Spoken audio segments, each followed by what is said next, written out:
Noong sinaunang panahon, ang mga anak ng mayayamang pamilya ay hindi nag-aaral ng sayaw.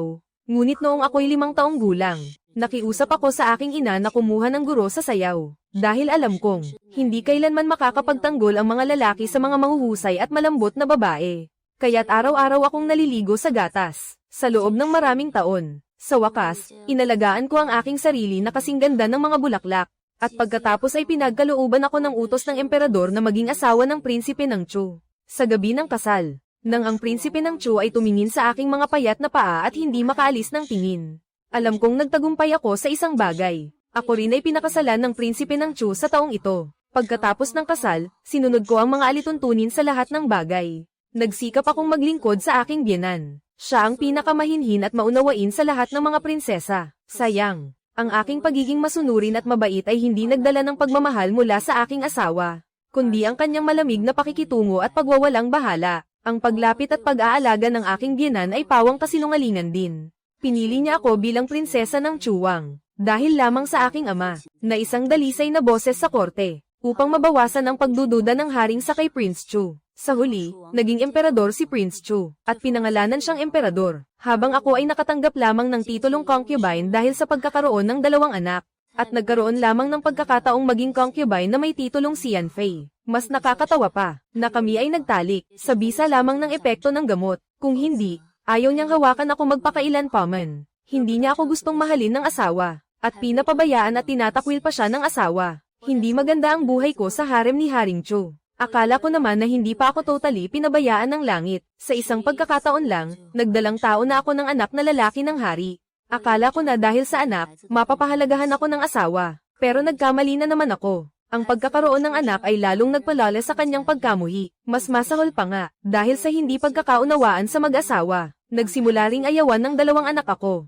Maging ayaw nilang lapitan ng ina nilang tunay. Sa huli, noong ako ay 35 na, pumanaw ako ng may kalungkutan. Marahil ay awa ang Diyos sa akin, at pinabago niya ang aking kapalaran. Bumalik ako sa edad na 5 taong gulang. Sa loob ng 10 taon, hindi ako lumabas ng bahay.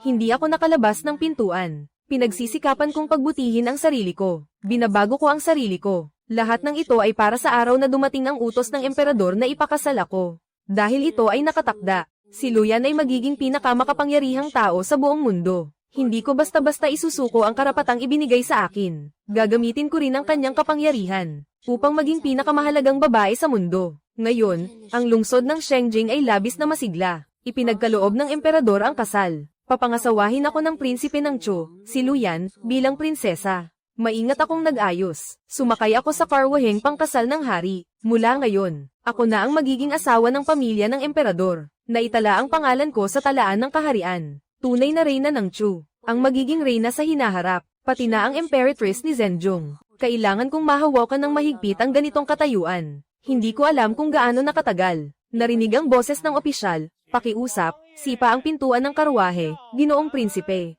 Bigla akong nahatak pabalik sa aking mga iniisip. Itinuwid ko ang aking likod. Sumasakit ang aking leeg dahil sa korona ng ibon. Ngunit kailangan kong tiisin ito. Binuksan ko ang pintuan. Ibinigay ni Liguan ang pulang sutla sa aking kamay. Pagkatapos, may isang kamay na may malinaw na mga kasukasuhan ang sumiksik. Dahan-dahan akong humawak. Naramdaman kong malamig ang kanyang mga daliri. Iyon ay senyales ng kanyang katawan na likas na tumatanggi sa pakikipag-ugnayan sa akin. Na lumalabas. Ngunit hindi ko na ito pinansin. Matatag na naglalakad ang prinsipe sa harap ko. Sinusundan ko siya ng dahan-dahan sa tulong ng aking katulong. Nang lumampas ako sa banga ng apoy, nakatapak ang mga nakabordang sapatos sa damit ni Luyan. Nakita kong kumilos siya. Nahulog ang pulang sutla sa apoy. Agad itong nagliyab. Nakita kong umakyat ang mga apoy mula sa pulang sutla. Nataranta ako at hindi alam ang gagawin. Sa gitna ng gulo, parang may nahawakan akong ibang bagay. Diretso akong tumalon patungo sa apoy. Sa parehong sandali, agad na hinawakan ni Luyan ang aking baywang. Nahuli niya ako. Naramdaman niya na ang aking baywang ay payat, malambot at walang buto. Walang pag-aalinlangan akong tumalon sa kanyang mga bisig. Mahigpit akong nakadikit sa kanya. Kasunod nito, ang aking kasuotang pangkasal ay nasunog din. Tumingin si Luyan. Isang ikot, niyayakap niya ako. Hindi niya talaga gustong makipag-ugnayan sa akin. Pero hindi niya magawa na makita akong mamatay. Na hindi ako may iligtas sa harap ng lahat. Mas lalo pa siyang hindi pwedeng magpanggap na walang pakialam at itulak ako palayo. Ngunit hindi inaasahan, isang nakakaakit na amoy ng kabataang babae ang pumuno sa hangin. Pumasok sa kanyang ilong. Tumingin siya pababa. Ito ay isang napakagandang mukha na may maayos na mga tampok, parang namumulaklak na cherry blossom. Talagang isang magandang tao na parang likha ng sining. Ang lahat ng nangyari kanina ay nangyari sa isang iglap. Mabilis din ang galaw sa roadshow. Hinayla ang takip na nahulog sa aking dibdib. At muling tinakpan ako. Siya ay bumalik sa kanyang malamig na anyo na parang ayaw makipag-ugnayan. Kaya mo pa bang ipagpatuloy? Tumingin ako sa kanya, at bahagyang tumango, ipinagpatuloy ang kasal. Matapos makumpleto ang lahat ng seremonya, ako ay tinulungan na makapasok sa bagong silid. Ang bagong kasal naman ay nanatili sa harapang bulwagan para sa salo-salo. Pumasok ako sa bagong silid, at pinapalayas ko ang mga katulong. Sa loob ay naiwan lamang ang aking kasamang dalagang si Chunlan at si Kyejen. Nang isara ng mga katulong ang pinto, doon ko lamang na-relax ang aking mga nerbiyos. Kinuha ko ang aking sariling takip sa ulo. Pinipiga ang masakit na mga binti at likod. Pakiusap, ipagawa kay Lola ang tubig. Oo, Ginoo. Napakaarte ng makeup na ito. Sayang namang hugasan ito. Ang pinakamaganda sa buhay ng isang babae ay ang sandaling ito ng kasal. Alam ko ang ibig niyang sabihin. Ngumiti ng bahagya. Hindi tao si Haring Cho na madaling magpabola sa anyo. At saka, kakakita lang namin kanina. Kaya hindi na ito nakakagulat, kung hindi nakatuon ang isip sa tamang tao. Ano man ang pagsisikap, sayang lang. Tapos na akong maligo, handa na akong matulog ng maayos. Inutusan ko si Chunlan na pagdating niya, gisingin ako. Dahil ang roadshow ay dumating sa eksaktong oras ng hating gabi. Sa nakaraang buhay, naghintay ako hanggang sa halos mabali ang aking likod bago siya bumalik. Hating gabi, may marinig na mahinang yapak mula sa pasilyo. Si Chunlan ay sumilip sa siwang ng pinto, at talagang nakita ang Prinsipe Cho na tinutulungan ng mga gwardya, papunta sa bagong silid. Agad siyang tumakbo sa tabi ng kama. Ang ganda-ganda talaga ng babae. Tiyak na bumalik si Prinsipe ngayon. Pero ang babae ay tinanggal ang mga hairpin at pulse earrings. At nakasuot lang ng damit na walang pangtakip. Baka isipin ni Prinsipe na hindi marangal ang babae. Ngayon, ang babae ay isang prinsesa ng Chu. Hindi na siya pwedeng magpaka-emosyonal gaya sa silid tulugan. Ayaw ni Prinsipe na masyadong formal ang babae. Ayaw niya talagang tumingin sa akin. Wala siyang pakialam kung paano ako nag-ayos. Ngayon, ang tanging hinahangad ko ay maging komportable at masaya. Narinig kong may dahan-daang bumukas na pinto sa labas. Agad na tinakpan ako ni Chunlan. Dama po ang hangin ng gabi. Sa unang tingin, nakita ko ang isang pares ng mapuputing paa. Nakatapak sa pulang carpet, nakahawak ang mga daliri ng aking paa. Parang labis na kinakabahan. Nang makita ito, nakatitig siya ng masungit. May malamig na tingin sa kanyang mga mata. Nakita rin ni Chunlan na wala akong suot na sapatos. Bigla siyang nagulat. Paano ko nakalimutang isuot ang aking mga paa? Pero ngayon ay huli na. Pilit siyang lumabas ng pinto. Kung ikukumpara sa mga katulong, mas kalmado ako. Inayos ko ang aking takip. Umupo akong tuwid. Nakita kong may anino na bumagsak sa aking paanan. Kaya't inurong ko ang aking mga daliri sa paa. Isang cute at takot na anyo. Tumingin si Luyan sa magulong kama. Mukhang hindi katulad ng sinabi ng ina, na ang anak na babae ng pamilyaan ay matalino at may kaalaman. Marahil ay kakagising lang niya. Ang suot niyang ito ay tila nais siyang akitin ng direkta. Ano bang karapatan niya para dito? O baka akala niya na dahil sa kanyang mukha ay kaya siyang akitin. Kasama ang kanyang bilog na kama. Ngunit kahit gaano pa siya kaganda, hindi nito mababago ang kanyang pag-ibig kay Yuhei. Hindi niya talaga nais pumasok, ngunit naisip niyang nangako ang kanyang ina, na maaari niyang pakasalan si Yuhei bilang pangalawang asawa. Kailangan pa rin niyang isaalang-alang ang kaunting utang na loob. Kailangan niyang ipaliwanag ito ng maayos. Mabuti para sa parehong panig. Pinakalma niya ang kanyang damdamin. Itinaas niya ang kamay at inalis ang aking takip. Nakita kong namumula ang aking mukha. Sa takot na sandali, nahulog ang pulang takip sa lupa. Nakilala ko ang prinsipe sa kanyang presentasyon. Hindi ko akalain na ako'y ganitong katakot at mahina. Matapos mag-alis ng makeup, napansin niya na mas maganda at mas maayos ang aking mga tampok. Tahimik siyang nagsalita ng may kumpiyansa.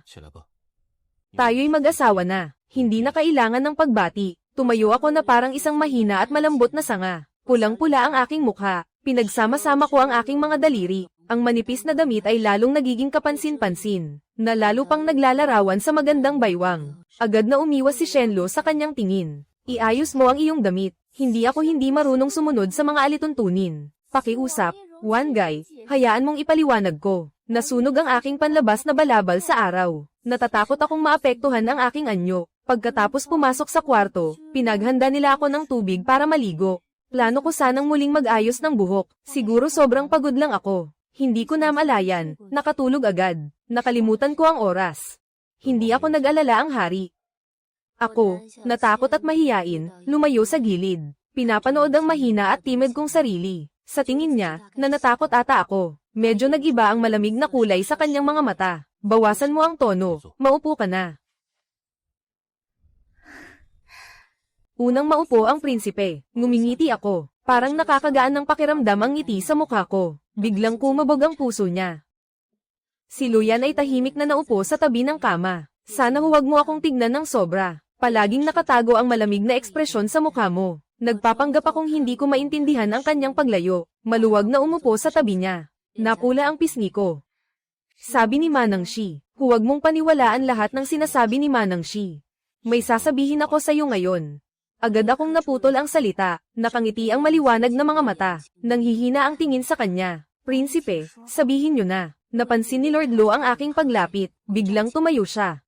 Tiyak na ang minamahal ko lang ay si Xia Yuhei. Ako na ang may gusto.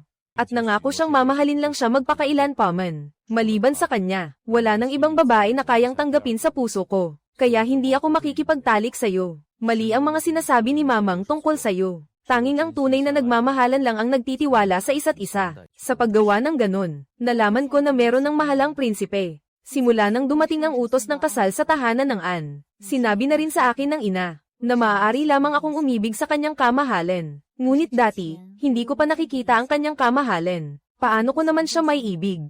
Dahil mayroon ng iniibig na babae ang kanyang kamahalan. Dapat ay pagsikapan niyang mapang-asawa siya. Ang ibig kong sabihin ay, may gusto ka ng tao, pero wala kang kakayahang pakasalan siya. Anong kinalaman ko dito? Hindi kita gusto, pero pinakasalan pa rin kita, dahil lang sa hindi may iwasang kapalaran. Gusto ko lang sanang sabihin sa kanya, na hindi ko sinasadyang makialam sa kanilang dalawa. Ako ay pinakasalan sa utos ng emperador at pumasok sa tahanan ng prinsipe ng Chu. Naiintindihan ko si Luyan. Sa kanyang harapan, mas mabuting ako ay isang puting papel. Ang pagnanais ng mga lalaki na magkaroon ay mas malakas kaysa sa inaasahan. Medyo nagulat si Lu Yuan sa aking reaksyon. Puno ng pagtatanong ang kanyang mga mata. Makikita sa aking mga mata ang kaliwanagan at katapatan. Walang kakaiba sa kanyang mukha. Sa halip, siya. Dahil sa aking paglapit, bigla siyang naguluhan. Muli niyang kinumpirma na talagang wala kang pakialam na pumasok siya sa mansyon. Ang babaeng makakapagpasaya sa prinsipe. Tiyak na isang napakabuting babae. Bakit naman ako mag-aalala? Sabi ni Lola Shi na kung naging asawa ka na ng prinsipe, kailangan mong mag-alala ng husto. Ang mga anak ng haring tahanan ay palaging maraming supling. Ang tungkulin ng reyna, kabilang na ang pagpili ng angkop na babae para sa prinsipe, at ang pag-aalaga sa kanya sa palasyo. Magsisikap talaga ako sa susunod. Paano kung hindi pumayag? Epektibo ba ang umiiyak at magpanggap na umiiyak? Pagkatapos ng 3 araw, hindi ka pa rin niya pakakasalan. Bakit hindi na lang ako magpasalamat na sumusunod sa takbo ng panahon? Sa panahong ito, gusto kong makita ng personal, kung gaano katibay ang pagmamahal mo kay Xia Yuhei. Nakikita ni Lu Yuan na tahimik ako, pero di maipaliwanag na nakakainis. Talagang ganoon ka mapagbigay. Tinanong ko ang prinsipe kung siya ay natutulog na. Biglang nataranta si Lu Yuan. Dahil malinaw na ang usapan, pupunta na ako sa aking silid-aralan para matulog. Pinilit kong magsalita muli, huwag sanang magkamali ng akala ang prinsipe. Wala akong balak na magkaroon ng anuman sa prinsipe. Tayo ay matutulog lamang ng hiwalay. Bawat isa ay matutulog sa kanya-kanyang kama. Ayos ba? Saka, napaka-late na. Kung ang prinsipe ay mag-isa mula sa silid ng kanyang bagong kasal, at matutulog sa silid aklatan, takot ako na bukas, si Ginang. Siya ay muling mag-uusap tungkol sa akin. Hindi na natutugunan ang mga tungkulin ng asawa. Nang marinig ito ni Luyan, naging mas maingat ang kanyang pag-iisip. Ano man ang sabihin ko, ako pa rin ay pinakasalan ng emperador. Hindi maganda ang magpabeya, dahil pumayag ako na pakasalan niya si Yuhi, at pumayag na hindi magkasama sa silid. Wala siyang dahilan para matulog sa opisina, basta't alam ko ang aking tungkulin. Hindi niya ako mahihirapan. Ako ang mag-aalaga sa prinsipe habang nagbibihis. Hindi na kailangan, Lamyan, umiwas ka sa akin. Diretsyong nagtungo sa likod ng screen. Pagod na pagod mula sa buong araw. Kailangan niyang maghugas at mag-ayos. Ako'y may malamig na ekspresyon, pero naghilamos na ako. Wala na akong pakialam. Ang roadshow ay umakyat sa kama, naupo sa isang komportableng posisyon, natutulog ng mag-isa. Bumalik mula sa roadshow, nakita niya akong nakahiga sa pinakaloob ng kama. Ang aking baywang ay kasing payat ng Willow. Kaakit-akit at kaaya-aya. Nagtaka siya ng kaunti. Kailangang aminin. Ang aking pambihirang kagandahan ay bihira sa mundo. Nakahiga siya sa pinakadulong bahagi ng kama. May isang tao na distansya sa gitna. May bahagyang bango na umaabot sa aking ilong. Ito ang amoy na naamoy ko nang yakapin niya ako kanina. Isang napakabanayad na amoy. Sobrang kaaya-aya. Hinawakan niya ng mahigpit ang kanyang kamao. Humiga siya na nakatalikod sa akin. Hindi ko kailanman gagawin ang anumang bagay na makakasakit kay Yuhei. Si Yuhei ang tunay na pag-ibig ng aking buhay. Nagmamahal siya ng buong puso sa isang babae. Sa tingin niya, ito ang uri ng pag-ibig na kanyang nais. Nang maisip ito, dahan-dahan niyang ipinikit ang kanyang mga mata. Pumasok siya sa mundo ng mga pangarap. Sa kaibuturan ng aking puso, ako'y nagtatawa. Ang puso ay matatag na parang bato, pero ang katawan ay sobrang tapat. Sa nakaraang buhay, wala siyang pagkakataon na makipag-usap sa akin. Diretso siyang pumunta sa silid-aklatan. Sa panibagong buhay, siya mismo ang pumunta sa aking kama. Talagang magandang senyales ito. Sa umaga, habang nagmamaneho, biglang may malambing na bagay sa kanyang dibdib. Sa susunod na sandali, bigla akong nagbago ng posisyon. Dahan-daang hinawakan ng daliri niya ang kanyang leeg. Nagpasiklab agad ang isang mainit na pakiramdam sa kanyang katawan. Bahagya akong yumuko. Ipinalapit ang mukha ko sa kanya. Ang labi ko ay kusang damaykit sa kanyang leeg. Biglang nanlambot ang kanyang katawan. Bahagyang napapikit siya. Naging malamig ang kanyang mga mata. Sabi ko na hindi ako lalampas sa hangganan. Isang gabi lang at nahubaran na ng maskara. Sinasabi mong ayaw mo sa akin. Ngayon ay parang nanunukso ka. Matapos siguraduhin na hindi pa ako nagising. Medyo umiwas siya sa akin. Ngunit bigla akong nag-extend ng isang binti. Siya ay bahagyang nanginginig sa loob. Pumikit ng mariin ang noo. Hindi pa ako nakapagsalita. Bigla niyang itinulak ako palayo. Matatag na bumangon mula sa kama. Parang walang nangyari sa loob niya. Ginigising niya ako. Medyo naguguluhan ako. Prinsipe. Anzi Zuan, talagang mahusay ang iyong pag-arte. Halos naniwala ako. Akala ko'y isa kang simpleng babae. Hindi ko maintindihan. Bakit ako pinaparatangan ng prinsipe? Ano bang nangyari? Narinig ito ni Luyan. Mukhang mas nagalit siya. Hindi alam na nakakainis. Sa aking mga mata, puno ng kawalang interes. Ang katulong na si Chunlan ay pumasok na nanginginig. Katatapos lang makita ng alipin na umalis ang prinsipe na napakabata. Ano ang ginawa ng prinsesa para magalit ang prinsipe? Kahapon ng gabi, huwag isipin ng labis ang nangyari sa prinsesa at prinsipe. Hindi rin naman ang prinsipe ng Chu ay isang matuwid na tao. Ayon sa aking investigasyon, ang prinsipe at ang babae sa gubat ay nagmamahalan. Lahat ng isip ng prinsipe ay nakatuon sa babaeng iyon. Mas mabuti ang Ginoo kaysa sa babaeng iyon ng 1,000 beses. Hindi makapaniwala ang prinsipe sa ganitong pagdurusa. Mag-ingat ka sa sinasabi, Ginoo. Ang kasal ng Ginoo at ng prinsipe ay ipinagkaloob ng emperador. Kakakasal lang, pero pinabayaan na ang Ginoo. Ang aking mga mata ay malamig. Magsalita ng maingat.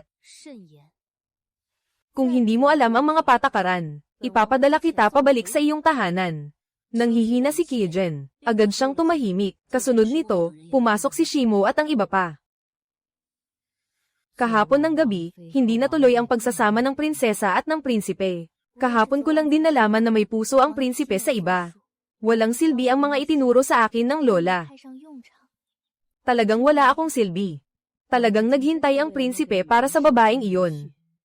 Hindi kailangang magmadali, prinsesa. Marami pang panahon. Makikita rin ng prinsipe ang kabutihan ng prinsesa. Sumang-ayon ako ng maayos. Wala akong nasabi. Kakatapos ko lang dumating sa bulwagan. At nakita ko si Luyan na naghihintay doon. Kahit gaano pa ako kagalit, alam pa rin niya ang mga patakaran sa pagdadala ng mensahe sa reyna. Naiintindihan niya iyon. Naglakad ako ng may alindog. Dahan-dahan akong lumapit sa kanya. Nakita po ng inyong lingkod ang prinsipe. Medyo naguguluhan si Luyan. Ayon sa mga alituntunin, ngayon, ang hari ay nais na dalhin ka sa palasyo upang magbigay galang at magpasalamat. Kung handa ka na. Tayo na. Oo, si Lu Yuan ay talagang nais na bigyan ako ng ilang payo. Tungkol sa aking pananamit, at magandang asal. Hindi na kailangang magdagdag ng salita. Sa tingin ko, tinuruan na ako ni Lola. Dalawa silang sumakay sa isang karwahe papasok sa palasyo. Kakaabot lang nila sa tarangkahan ng Cheng Tian. Huminto na ang karwahe. Kahit na ang karwahe ng prinsipe ay pumasok sa palasyo, kailangan pa rin itong palitan ng karwahe sa loob ng palasyo. bago makapasok sa loob ng silid ng mga babae. Siya ang unang umakyat, na magarang bumaba sa karwahe. Sumunod ako agad, ngunit bigla akong huminto. Maaari bang tulungan mo ako, Ginoo? Wala ang aking katulong sa tabi. Mas mataas ang karwahe ng prinsipe kaysa sa amin. Ayos lang. Nakikita niya akong mahina at nakatayo sa mataas na karwahe. Bakit ang anak ng pamilya Antay-Fu ay ganito kamahina? Hindi ba niya kayang bumaba mag-isa? Ayaw niyang maghintay pa ng matagal. Kaya siya'y umabante ng kaunti. Niyakap niya ako at inabot ang kamay. Ipinapakita na maaari akong tumulong pababa. Maraming salamat, prinsipe. Ang batang umiiyak ay may makakain. Ang babaeng magpapasaya ay may nagmamahal. Ang maunawain na babae ay nakakaiyak. Yung aral na hindi ko natutunan buong buhay ko. Natutunan ko lang sa Yichun Tower. Ang mainit, malambing na haplos. Para siyang naaalala niya ang isang tagpong tag-init. Ngumiti lang siya. Hindi nagbigay ng karagdagang salita. Susunod, hawakan ng braso habang umaakyat sa karwahe. Tumingin ako sa itaas. Hawak ang kanyang braso. Iwasan ang pagdampi ng balat. Masyado itong pinapansin. Talagang nakakatawa. Nasisiyahan ako dito. Ayaw niya talaga. Pero kailangang gawin ang lahat para alagaan siya. Para silang isang bagong kasal na masayang magkasama. Sa malayo, sa pasilyo, si Prinsipe Cho ay nangakong hindi magpapakasal sa iba. Na kung hindi sa dalaga, hindi na siya magpapakasal. Ngayon, hindi lang niya pinakasalan ng iba bilang reyna, kundi pati ang iba pang babae ay inaalagaan ng buong puso. Talagang hindi makatarungan para sa dalaga. Ipinaliwanag na ni Ayan. Ang pag-aasawa sa kanya ay hindi niya kagustuhan. Mahirap labagin ang utos ng emperador. Nangako rin siya sa akin. Sa buhay na ito, hindi siya magkakaroon ng damdamin para sa ibang babae. Kahapon, nang ikasal si Ayan sa bagong asawa, nakatago rin siya sa gitna ng tao. Malinaw niyang nakita kung gaano kamazing ang tingin ni Ayan sa akin. Sobrang nasaktan siya sa loob niya. Naghintay siya sa kanya sa Wangyu Tower ng isang gabi. Akala niya darating siya, pero sa huli, hindi siya dumating. Nagkasama na sila kagabi, di ba? Lalo siyang nalungkot habang iniisip ito. Kung hindi dahil sa pagmamahal ko sa kanya, baka umalis siya. Ngunit gaya ng sinabi ng tiyahin, paano kung may pagkakaloob ang aking minamahal, na walang pag-aalinlangan? Mahigpit na nakapikit si Sia Yuhe. Hindi ko siya bibitawan. Si Ai ay akin. Akala ko si Ate Hi ay lihim na lumabas, para tingnan ang bagong asawa ni Woge. Hindi ako nandito para tingnan siya. Gusto ko lang sanang sumakay ng kabayo. Sobrang tiwala niya. Naniniwala siyang hindi magugustuhan ni Ayan ang iba. Si Ayan ay hindi isang lalaking madaling matukso. Kahapon, dahil sa layo, nakatago siya sa gitna ng tao. At hindi niya rin nakita kung ano ang hitsura ko. Sa totoo lang, gusto rin niyang makita kung ano ang hitsura ko. Tayo ay nakatayo siya sa imperial na lungsod at malayo siyang tumingin. Naramdaman lang niya na ang magandang anyo sa malayo ay matangkad. At may magandang anyo, ngunit hindi niya makita ng malinaw ang mukha. Gusto kong makita. Anong klaseng babae, ang may ganang agawin ng puso ni Ate Hi? Ate Hi, huwag ka nang malungkot, tingnan mo ang akin. Tiyak na hindi ko siya palalagpasin. Yue. Nais ni Sia Yuhua na pigilan. Si Lu Yue ay may kasama ng tao. Naglakad siya patungo doon na may matinding lakas ng loob. Kakatapos lang huminto ng karwahe dito sa harap ng Kuning Palace. Eleganteng umalis ako mula sa karwahe. Sa pagkakataong ito, hindi ko na kailangang tumawag. Si Luyan ay kusang nag-extend ng kanyang braso. Ipinapakita na tutulungan niya akong bumaba. Ngumiti ako ng bahagya. Kakaumpisa ko lang na ilagay ang aking daliri. Pinilit akong itulak ng isang puwersa. Ginoo, nagulat ako at sumigaw. Hindi ako nakatayo ng matatag. Biglang bumaba ako sa karwahe. Mabilis ang mata at kamay niya. Yakapin ang baywang ko at niyakap ako. Hindi pa rin makapaniwala ang aking mata. Nagpula ang mukha ko sa takot. Ang katawan ay nanginginig. Yakapin ang kanyang leeg. Ang boses ay malambing tulad ng sinulid. Muli akong nailigtas ng prinsipe. Wala akong maibabalik na utang na loob sa buhay. Ibinaba niya ako sa lupa. Nakatingin kay Lu Yue. Sabi niya ng mababa ang boses, ikaw, siyam na kapatid. Paano mo magagawa yan? Hindi naman gustong itulak ni Lu Yue ako sa sasakyan. Gusto lang niyang buksan ang mga kamay natin na magkasama. Sobrang nakakainis tignan. Hindi ko akalain na mahuhulog ako sa kabayo. Nagbigay pa ng pagkakataon ang sasakyan para iligtas ako. Si Lu Yue ay 13 taong gulang lamang. Nakanguso siya ng labi. Yung nangyari kanina, hindi iyon ang gusto niyang makita. At hindi rin iyon ang gusto ni Ate Wu makita. Hindi lang siya humingi ng tawad. Sa halip, sinadya niyang sabihin kay Wu. Hindi mo ba nakakalimutan na naghihintay pa si Ate Wu sa'yo? Kung mapapansin niya na nagkakampi kayo at magkaakbay, gaano siya kasadlak sa lungkot. Nang banggitin si Xia Yuhua, nag-aalala si Luyan.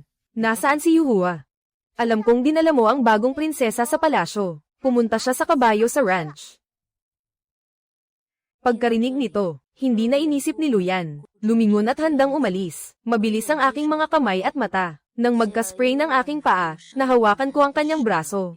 Nahawakan ko siya. Bumaba ang aking ulo at bumulong sa isang tinig na tanging kami lamang ang makakarinig. Prinsipe, kung nais mong pakasalan si Ginang Yuhei at dalhin siya sa tahanan. Ngayon, hindi ka maaaring umalis. Naghihintay pa ang reyna sa Kunning Palace. Kung nais ni Ginang Yuhei na pumasok sa tahanan, kailangan lamang ng pahintulot ng reyna. Kung hindi, siya ay magkakaroon ng paratang ng walang kasalang pakikipag-ugnayan. Bigla siyang nagulat. Ang kanyang mga mata ay malamig na parang yelo. Parang nais akong batasin ng kanyang titig. Ang kanyang mga salitang masakit pa. Kung hindi dahil sa iyo, si Yuhei ay ang pangunahing asawa ng aking hari. Maging kalmado ka, Ginoong Hari. Kung wala ako, may iba pang mga babae na maaaring magpakasal sa iyo. Sa palagay ko, hindi kailanman magiging asawa ng Chu ang dalagang si Yuhei. Kaya't napipilitan kang mag-asawa ng isang pangalawang asawa, di ba? Ang iyong mga mata ay puno ng pagkamangha. Hindi ako katulad ng kanyang inaasahan na mahina. Maghintay ka muna, prinsipe. Sisikapin kong ipakasal sa iyo si Ginang Yuhei. Wala akong kahit anong masamang balak. Nagmamasid na may malalaking mata. Mukhang walang masamang intensyon. Mamaya, sasamahan kita para hanapin si Ginang Yuhei. Ipapaliwanag ko sa kanya para sa iyo. Kagabi, wala tayong nangyaring anuman. Sa hinaharap, hindi na rin ako makikipagtalo pa sa kanya. Mahal ninyo ang isa't isa. Ako ay hindi makikialam. Ang prinsipe ay kailangan lang akong alalayan ng isang marangal na pagtrato upang hindi ako mapag-usapan ng iba. Malinaw ang aking paningin. Malinis na parang tubig. Punong-puno ng katapatan. Walang daan. Hindi ko akalaing ganito ako para sa kanya at kay Yuhei. Ako na dapat ay prinsesa ng Chu. Ngunit ganito ako kaawa-awa. May isang patak ng pagsisisi sa kanyang mga mata. Ito ay talagang alitan ng aking ina at ni Empress Xia. Huwag ilipat ang galit sa iba. Nag-asawa ako ng isang tao na hindi ko gusto. Ako rin ay biktima. Kailangan niyang maunawaan ito. Sabi kay Lu Yue, Nine Sister. Pumunta ka at sabihin kay Yuhei, maghintay ka sa dati nating lugar. Hindi alam ni Lu Yue. May sinabi kaming dalawa ng tahimik. Akala niya iiwanan ako ni Wuge para kay Hijia. Nakatayo akong mahinahon. At tumango kay Lu Yue. Prinsesa Sham, gusto mo bang sumama sa amin para bumati kay Inang Reyna? HMPH, si Lu Yue ay nagmukhang nagtatampo at tinignan ako ng masama. Pupunta na ang prinsesa para hanapin si Hijia. Sa puso ko, si Ate Hilang ang aking ikalimang asawa. Walang ibang makakapag-isip. Pagkatapos niyang sabihin iyon, nagmataas siyang umalis. HMPH, talagang pinayagan kang dalhin si Luyan ngayon. Nawalan ng mukha ang aking prinsesa. Kung sa nakaraang buhay, siguradong mamamatay ako sa pag-iyak. Sa loob ng palasyo ng Kunning, Madam Xi agad na naiparating ang balita tungkol sa hindi pa kasal kay Empress Cheng. Siyempre, alam na niya ang maliit na insidente sa labas. Kahit ano paman, alam na niya. Kahit paano ko man ito nagawa, sa huli, nipreserba ko pa rin ang aking dangal. Makikita si Empress Cheng na bahagyang nagtataas ng kilay. Mapagkumbabang sabi ni An Zizuan ay isang taong may kakayahan. Sa huli, matutuloy din ang pag-iisang dibdib. Batay sa nakita ngayon. Sa palagay ko, nakapili ako ng magandang reyna para kay Yanner. Ang prinsipe ay nagsusuot ng suot niya. Malinaw na gusto niya ang reyna. Sobrang walang pakundangan ang prinsesa Jiyu. Nandito na ang lahat sa pinto ng palasyo. Hindi pa man lang siya pumasok para magbigay galang sa Empress. Talagang hindi ko alam kung paano nagtuturo ang consort. Sa huli, masasaktan din siya. Ayaw din niya sa kasal ni Prince Lu. Simula nang mapagkasunduan ito, pumunta ang consort sa harap ng Emperor para humingi ng pabor. Sa huli, tinanggihan siya ng Emperor na nagsabing walang laro ang kanyang salita. Napangit talaga ang mukha niya noon. Sa wakas, nakapagbigay ng ginhawa ang kanyang kamahalan para sa Inang Reyna. Talaga namang matalino ang Inang Reyna. Mas nauna pang nagpunta ang mahal na concubine upang humiling ng banal na utos. Naisip ang tungkol sa bagay na ito. Agad na bumagsak ang mukha ng reyna. Pinapabula niya ang kanyang pamangkin upang akitin ang anak ng inang reyna. Napaligaya ang kanyang isipan sa mga ilusyon. Kung gusto ng kanyang isipan ang inang reyna, hindi na rin natin gagawin yung pumatay ng magkasintahan. Nasasaktan ng ugnayan ng ina at anak. Hayaan ko na siyang maging kabit. Magaling ang iyong pag-iisip, Emperatrice. Bagamat ang mata ay ang pangunahing anak, maliit ang natatanggap na pagmamahal mula sa hari. Ngayon na hindi pa naitatag ang trono ng trono, maraming anak ang hari. Sa harap at likod, lahat ay nag-aagawan ng buhay at kamatayan. Dagdag pa, ang emperador ay lalong nagiging mapaghinala. Natatakot siya na ang anak ng aking palasyo ay makakakuha ng tulong mula sa pamilya siya. Siyempre, hindi siya papayag. Kailangan na ring magtago ng kakayahan ng mata. Panahon na naman para sa usapan ng kasal. Ang pag-aasawa sa isang anak na babae ng isang walang kapangyarihan at walang impluwensyang opisyal ay makakapagbigay ng kapanatagan sa emperador. Ang puok ng An ay isang puok ng mga may pinag-aralan. Medyo pasok naman sa katwiran. May balak din ng hari na parusahan si Haring Chu. Inaalagaan ang angkan ni Cheng. May sariling plano ang Emperatrice at ang hari. Maaaring magbigay ng kasal ang hari. Naramdaman ni Emperatrice Chen na parabang nakatulog sa unan ang antok niya. Ipinaalam na ang prinsipe at prinsesa ay nasa pangunahing sala. Pinagmasdan ni Emperatrice Chen ang kanyang buhok, sumandal sa braso ni Ginang. Tumayo mula sa upuan. Tara na. Tingnan natin ang aking magandang manugang. May isa pang dahilan kung bakit siya pumili ng anak na babae ng An. Dahil walang kapangyarihan si An Xiaofu, mas madali siyang kontrolin sa hinaharap. Kami ni Luyan ay dinala sa pangunahing bulwagan upang maghintay. Hindi ako tumitingin sa ibang direksyon. Hindi mapagpakumbaba o mapagmataas. Palaging nananatiling may dignidad. Nakatagong nakikita ko ang labanan ni Empress Xia at Empress Cheng. Sa harap ng Emperor, laging pinapabagsak ni Empress Xia si Empress Cheng. Bagaman si Empress Cheng ang pangunahing asawa, ngunit ang pagmamahal ng Emperor ay kasing nipis ng papel. Palaging may lungkot sa kanyang puso, hindi kailanman nakaranas ng pagmamahal mula sa asawa, at talagang kamukha niya. Ngunit ang reyna ay napakatalino. Ang buong buhay niya ay nakatuon sa posisyong ito. Samantalang ako ay patuloy na naiinip sa pag-ibig ni Luyan. Napakabobo ko talaga. Noong panahong iyon, nagpalit ng ngiti ang reyna. Pumasok si Yingying. Nakaayos na umupo sa malambot na sofa. Nagbibigay galang ang anak sa kanyang ina. Kneel down din ako ng may paggalang. Ako'y nagbibigay galang sa inyo, inang. Hindi na kailangang magpakasobra sa paggalang. Tumayo na kayo. Bakit hindi ka pa tumulong sa iyong asawa, Yaner? Elian Guigikaoy Fu Chiwo. Ziye Wang Ye. Sa oras na ito, muli namang dinala ni Mama Xiao ang tsaa, tinanggap ko ito. Emperatrice, pakiinom po ng tsaa. Inabot ng Emperatrice ang tasa. Maingat na niyong ininom ng bahagya, pagkatapos ay ibinalik. Dalhin na ninyo dito. Ipag-utos sa mga kabit ng palasyo na dalhin ang tray. May ilang magagandang alahas sa itaas. Ito ay maaaring ituring na regalo sa pagdapo. Aking tinanggap ito ng may paggalang. Mahal na inang reyna. Narinig ko rin ang nangyari sa labas ng palasyo kanina. Nais ni Yaner na kunin siya bilang pangalawang asawa. Mayroon ka bang opinyon? Sa pagbabalik kay inang reyna, wala akong opinyon. Bumalik na ako sa tahanan. At sisimulan ko na ang mga bagay para sa pagkuha ng pangalawang asawa ng prinsipe. Bahagyang nagkunot ang noo ng reyna. Medyo mahina ang kanyang pagkatao.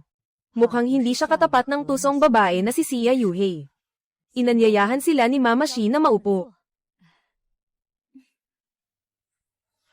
Ako po, ay manugang na babae. Mas naipapantayan pa niya ang mga babae sa Shengjiang City. Ang kanyang makinis na anyo ay tunay na nakakagusto sa akin. Halimaw, sobra ang papuri mo. Hindi naman ganoon kaganda ang aking sarili. Tumingin ako ng palihim kay Luyan. Nakita ito ng Emperatrice. Sinasabi ko na maganda ka. Tawagin mo na lang siyang Zishan, at paborito mong tawag ay Ruan-Ruan.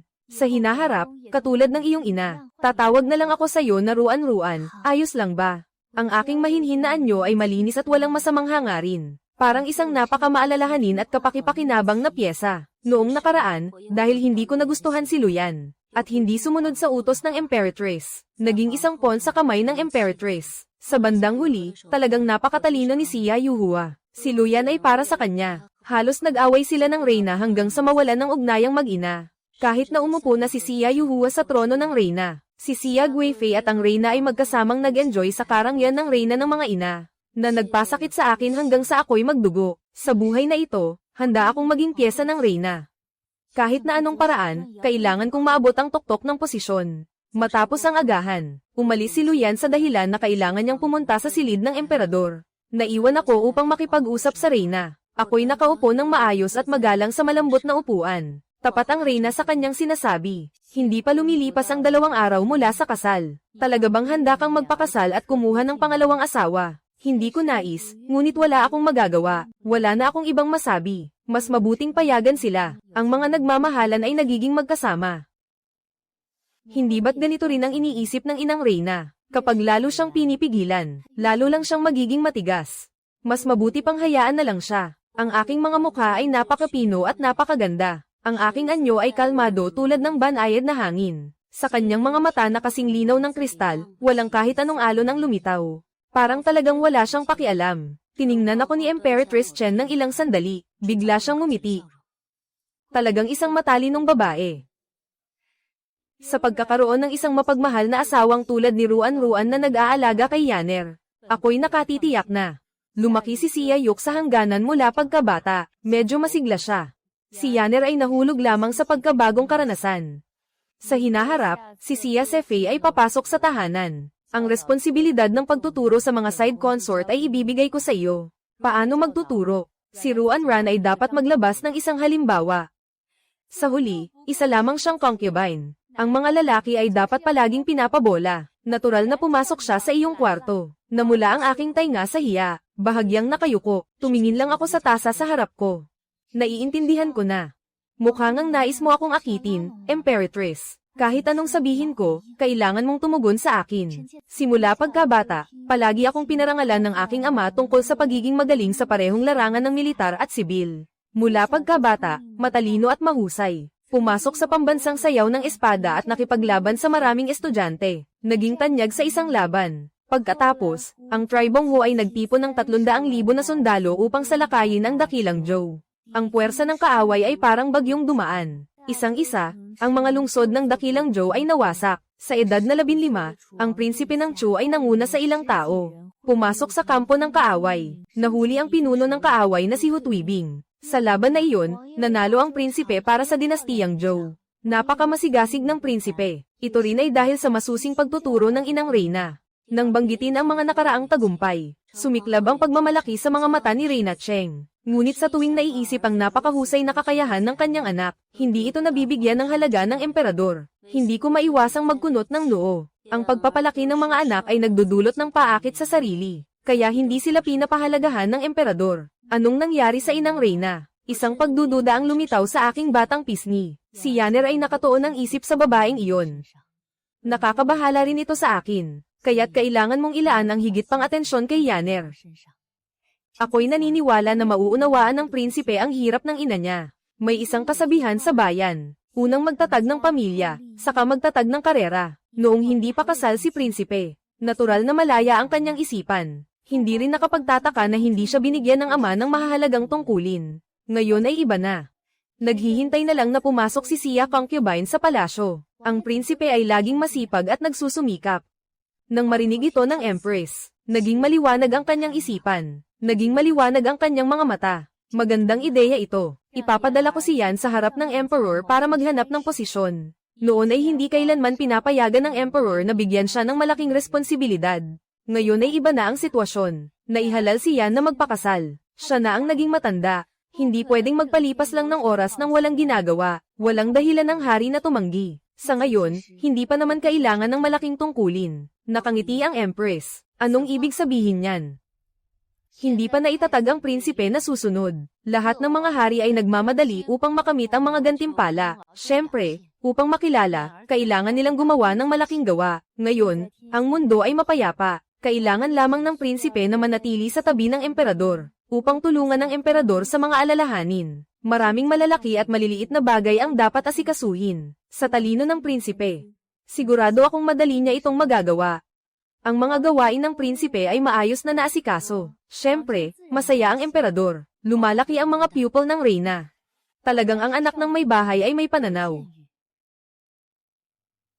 nananatili sa ilalim ng mga mata ng emperador. Mas mabuti ito kaysa hayaan siyang umalis sa ibang bayan. Sa tingin ni Ruan, anong posisyon ang bagay kay Yan-er? Narinig na may bakanteng posisyon sa bansang banal ngayon. Posisyon ng gobernador ng Jingzhou. Nais ko, prinsipe, na maaari mong magampanan ito ng maayos. At para rin sa iyong pagsasanay, hintayin natin na muling gamitin ka ng hari. Maghanap siya ng isang tagapagmana, para hindi ka na palaging nakikisama kay Xia Yuhei. Noong hari ay prinsipe pa lang, nagawa na rin niyang maging gobernador ng Jingzhou. Maganda ang posisyon na ito. Agad akong pupunta sa Imperial Study upang humingi ng pabor. Ran, magpapalipas ka muna sa palasyo. Takot si Empress Chen na mapunta ang magandang posisyong ito. Sa ibang prinsipe, nawawala ang pagkakataon. Pinabalik ni Mama Shi siya para muling magbihis. Nang isang beses, inutusan si Mama Shi na kumuha ng isang mangkok ng sabaw mula sa maliit na kusina, at ilagay ito sa kahon ng pagkain. Bago siya pumunta upang hanapin ang emperador, agad akong tumayo upang samahan siya, hanggang sa lumayo na ang reyna. Dahil dito, tumayo na ako ng tuwid. Si Yingying ay lumabas mula sa pangunahing bulwagan. Naalala ko na si Luyan ay itinalaga bilang prinsipe, dahil sa muling pagsusuot niya ng baluti 1 taon mula ngayon, upang mapatalsik ang pagsalakay ng mga barbarong Hu. Maganda ang pagkapanalo ni Luyan sa laban na iyon, at nagtagumpay din sa pag-aayos ng tubig. Ipinakita ang pambihirang kakayahan. 14 ang saya ng emperador. Dahil dito, siya ay naging prinsipe. Ngunit sa taong ito, siya at si Xia Yuhei ay nagpakasal. Sila ay nagmamahalan. Ang kanilang damdamin ay lumalalim. Samantala, si Lu ay nag-perform sa Kunning Palace, at diretso siyang pumunta sa sakahan. Sa oras na ito, hindi pa niya alam. Ang kanyang asawa, binigyan siya ng isang nakakapagod at nakakalitong posisyon. Kahit na walang opisyal na gawain sa hinaharap, gagawa ako ng mga opisyal na gawain para sa kanya, para makapagpakitang gilas siya sa harap ng emperador. Sa karera, isang mapulang kabayo ang mabilis na tumatakbo. Sa kabayo, isang matikas na babaeng nakasuot ng pulang damit, ay bihasang humahawak ng mga reins. Sa isang sulyap, makikita mo agad. Gusto niyang huminto siya, ngunit dahil sa layo, hindi siya marinig, kaya't sumakay siya sa isang magandang kabayo at hinabol siya. Magaling ang kanyang pagsasagawa ng kabayo. Nang maabot niya si Xia Yuhua, hinailan niya ang sintas at ipinaliwanag. Yuhua, huwag ka nang magalit. Malinis ang relasyon ko kay Anza. Hindi ako nagagalit. Nag-asawa na ang prinsipe ng prinsesa, kaya't mabuti na lang na mamuhay kasama ang prinsesa. Uuwi na ako. Babalik sa tahanan ng general sa hangganan.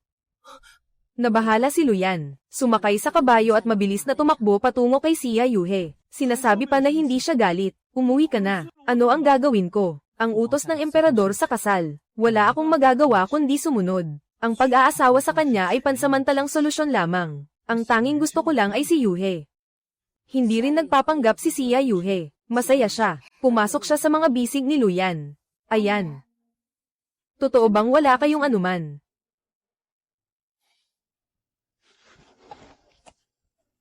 Sumusumpa ako. Ayaw ko ng sumpa mo. Ang kailangan ko lang ay ang buong puso mong pagmamahal sa akin. Ikaw lang ang nasa isip ko.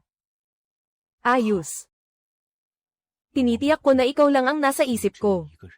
Sayang, ayaw sa akin ng iyong ina. Kung hindi, hindi siya magiging ganito kaabalang ipakasal ka. Prinsesa Ayan.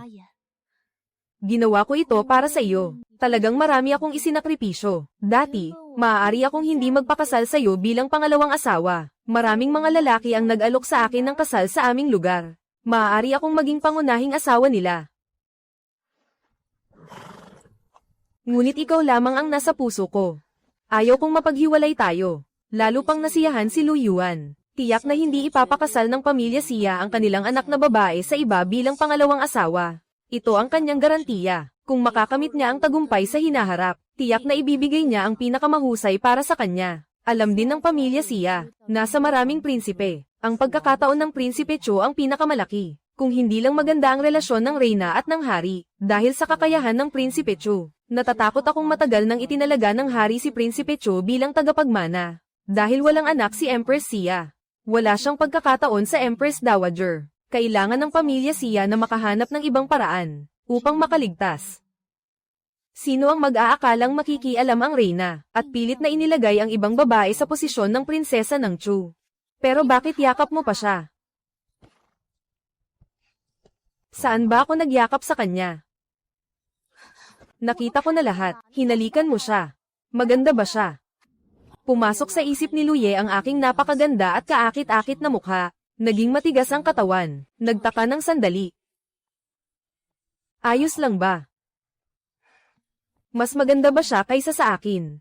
Hindi makasagot si Luyan. Sa kanyang puso, si Xia Yuhe ang pinakamaganda. Hindi lang dahil sa ganda. Gusto niya ang isang tao. Hindi niya tinitingnan kung maganda ito o hindi. Gusto lang niyang mahalin siya ng tapat. Nakita ni Xia Yuhe na hindi siya sumasagot. Parang may nakabara sa puso ko.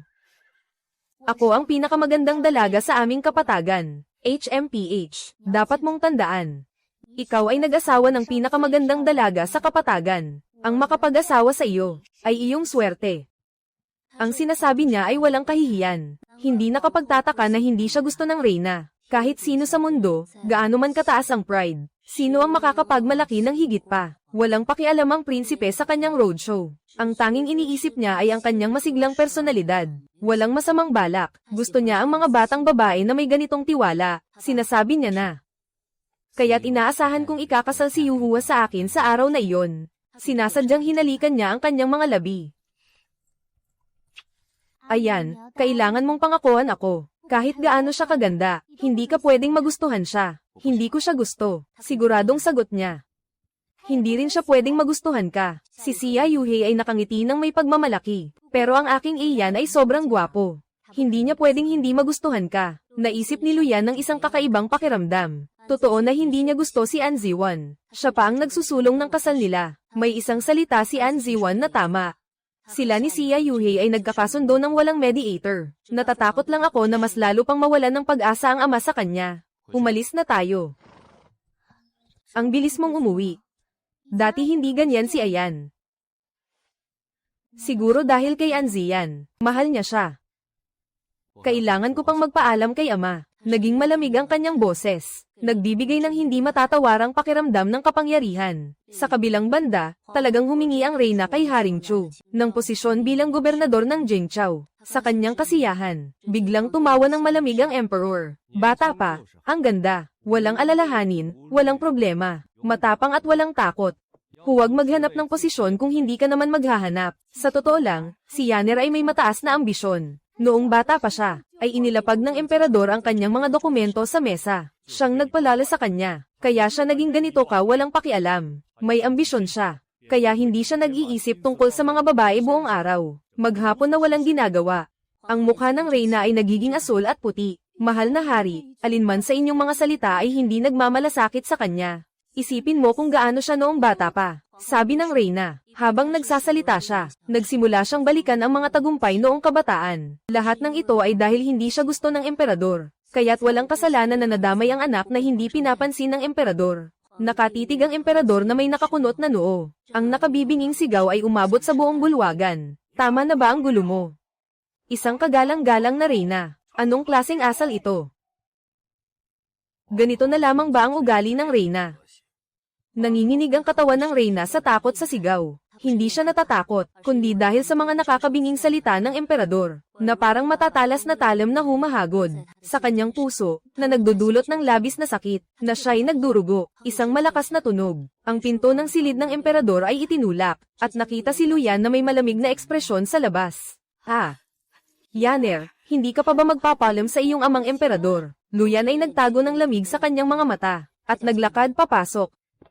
Bawat hakbang niya ay mabigat, hanggang sa siya'y lumuhad sa harap ng emperador. Doon ay magalang siyang yumuko at nagsalita. Ipinakikilala ko po ang inyong anak, amang emperador. Bumangon ka na, ama kong mahal. Ang roadshow ay nananatiling magalang tulad ng dati. Kakagaling lang ng emperor sa pagtatalo sa empress. Para siyang sanay na sa ganito, parang walang nangyari. Humingi sa iyo ang ina mo ng posisyon. Sa kasalukuyan, may bakanteng posisyon bilang gobernador sa Jingzhou. Kung hindi ka makakatugon, magpapadala ako ng iba.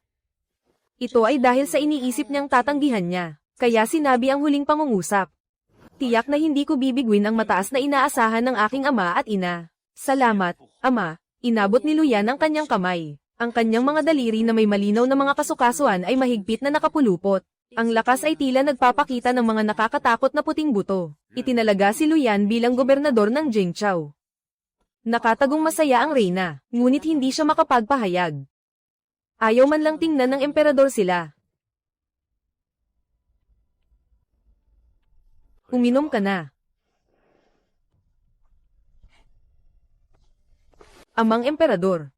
Ako po ay may damdamin para sa dalaga ng pamilya Xia. Nais ko pong humiling sa inyo ng utos. Nais kong pakasalan ang dalaga ng pamilya Xia bilang pangalawang asawa. Handang ipakasal ng pamilya Xia ang kanilang anak na babae kay Haring Chu bilang pangalawang asawa. Mukhang may tiwala ang pamilya Xia kay Haring Chu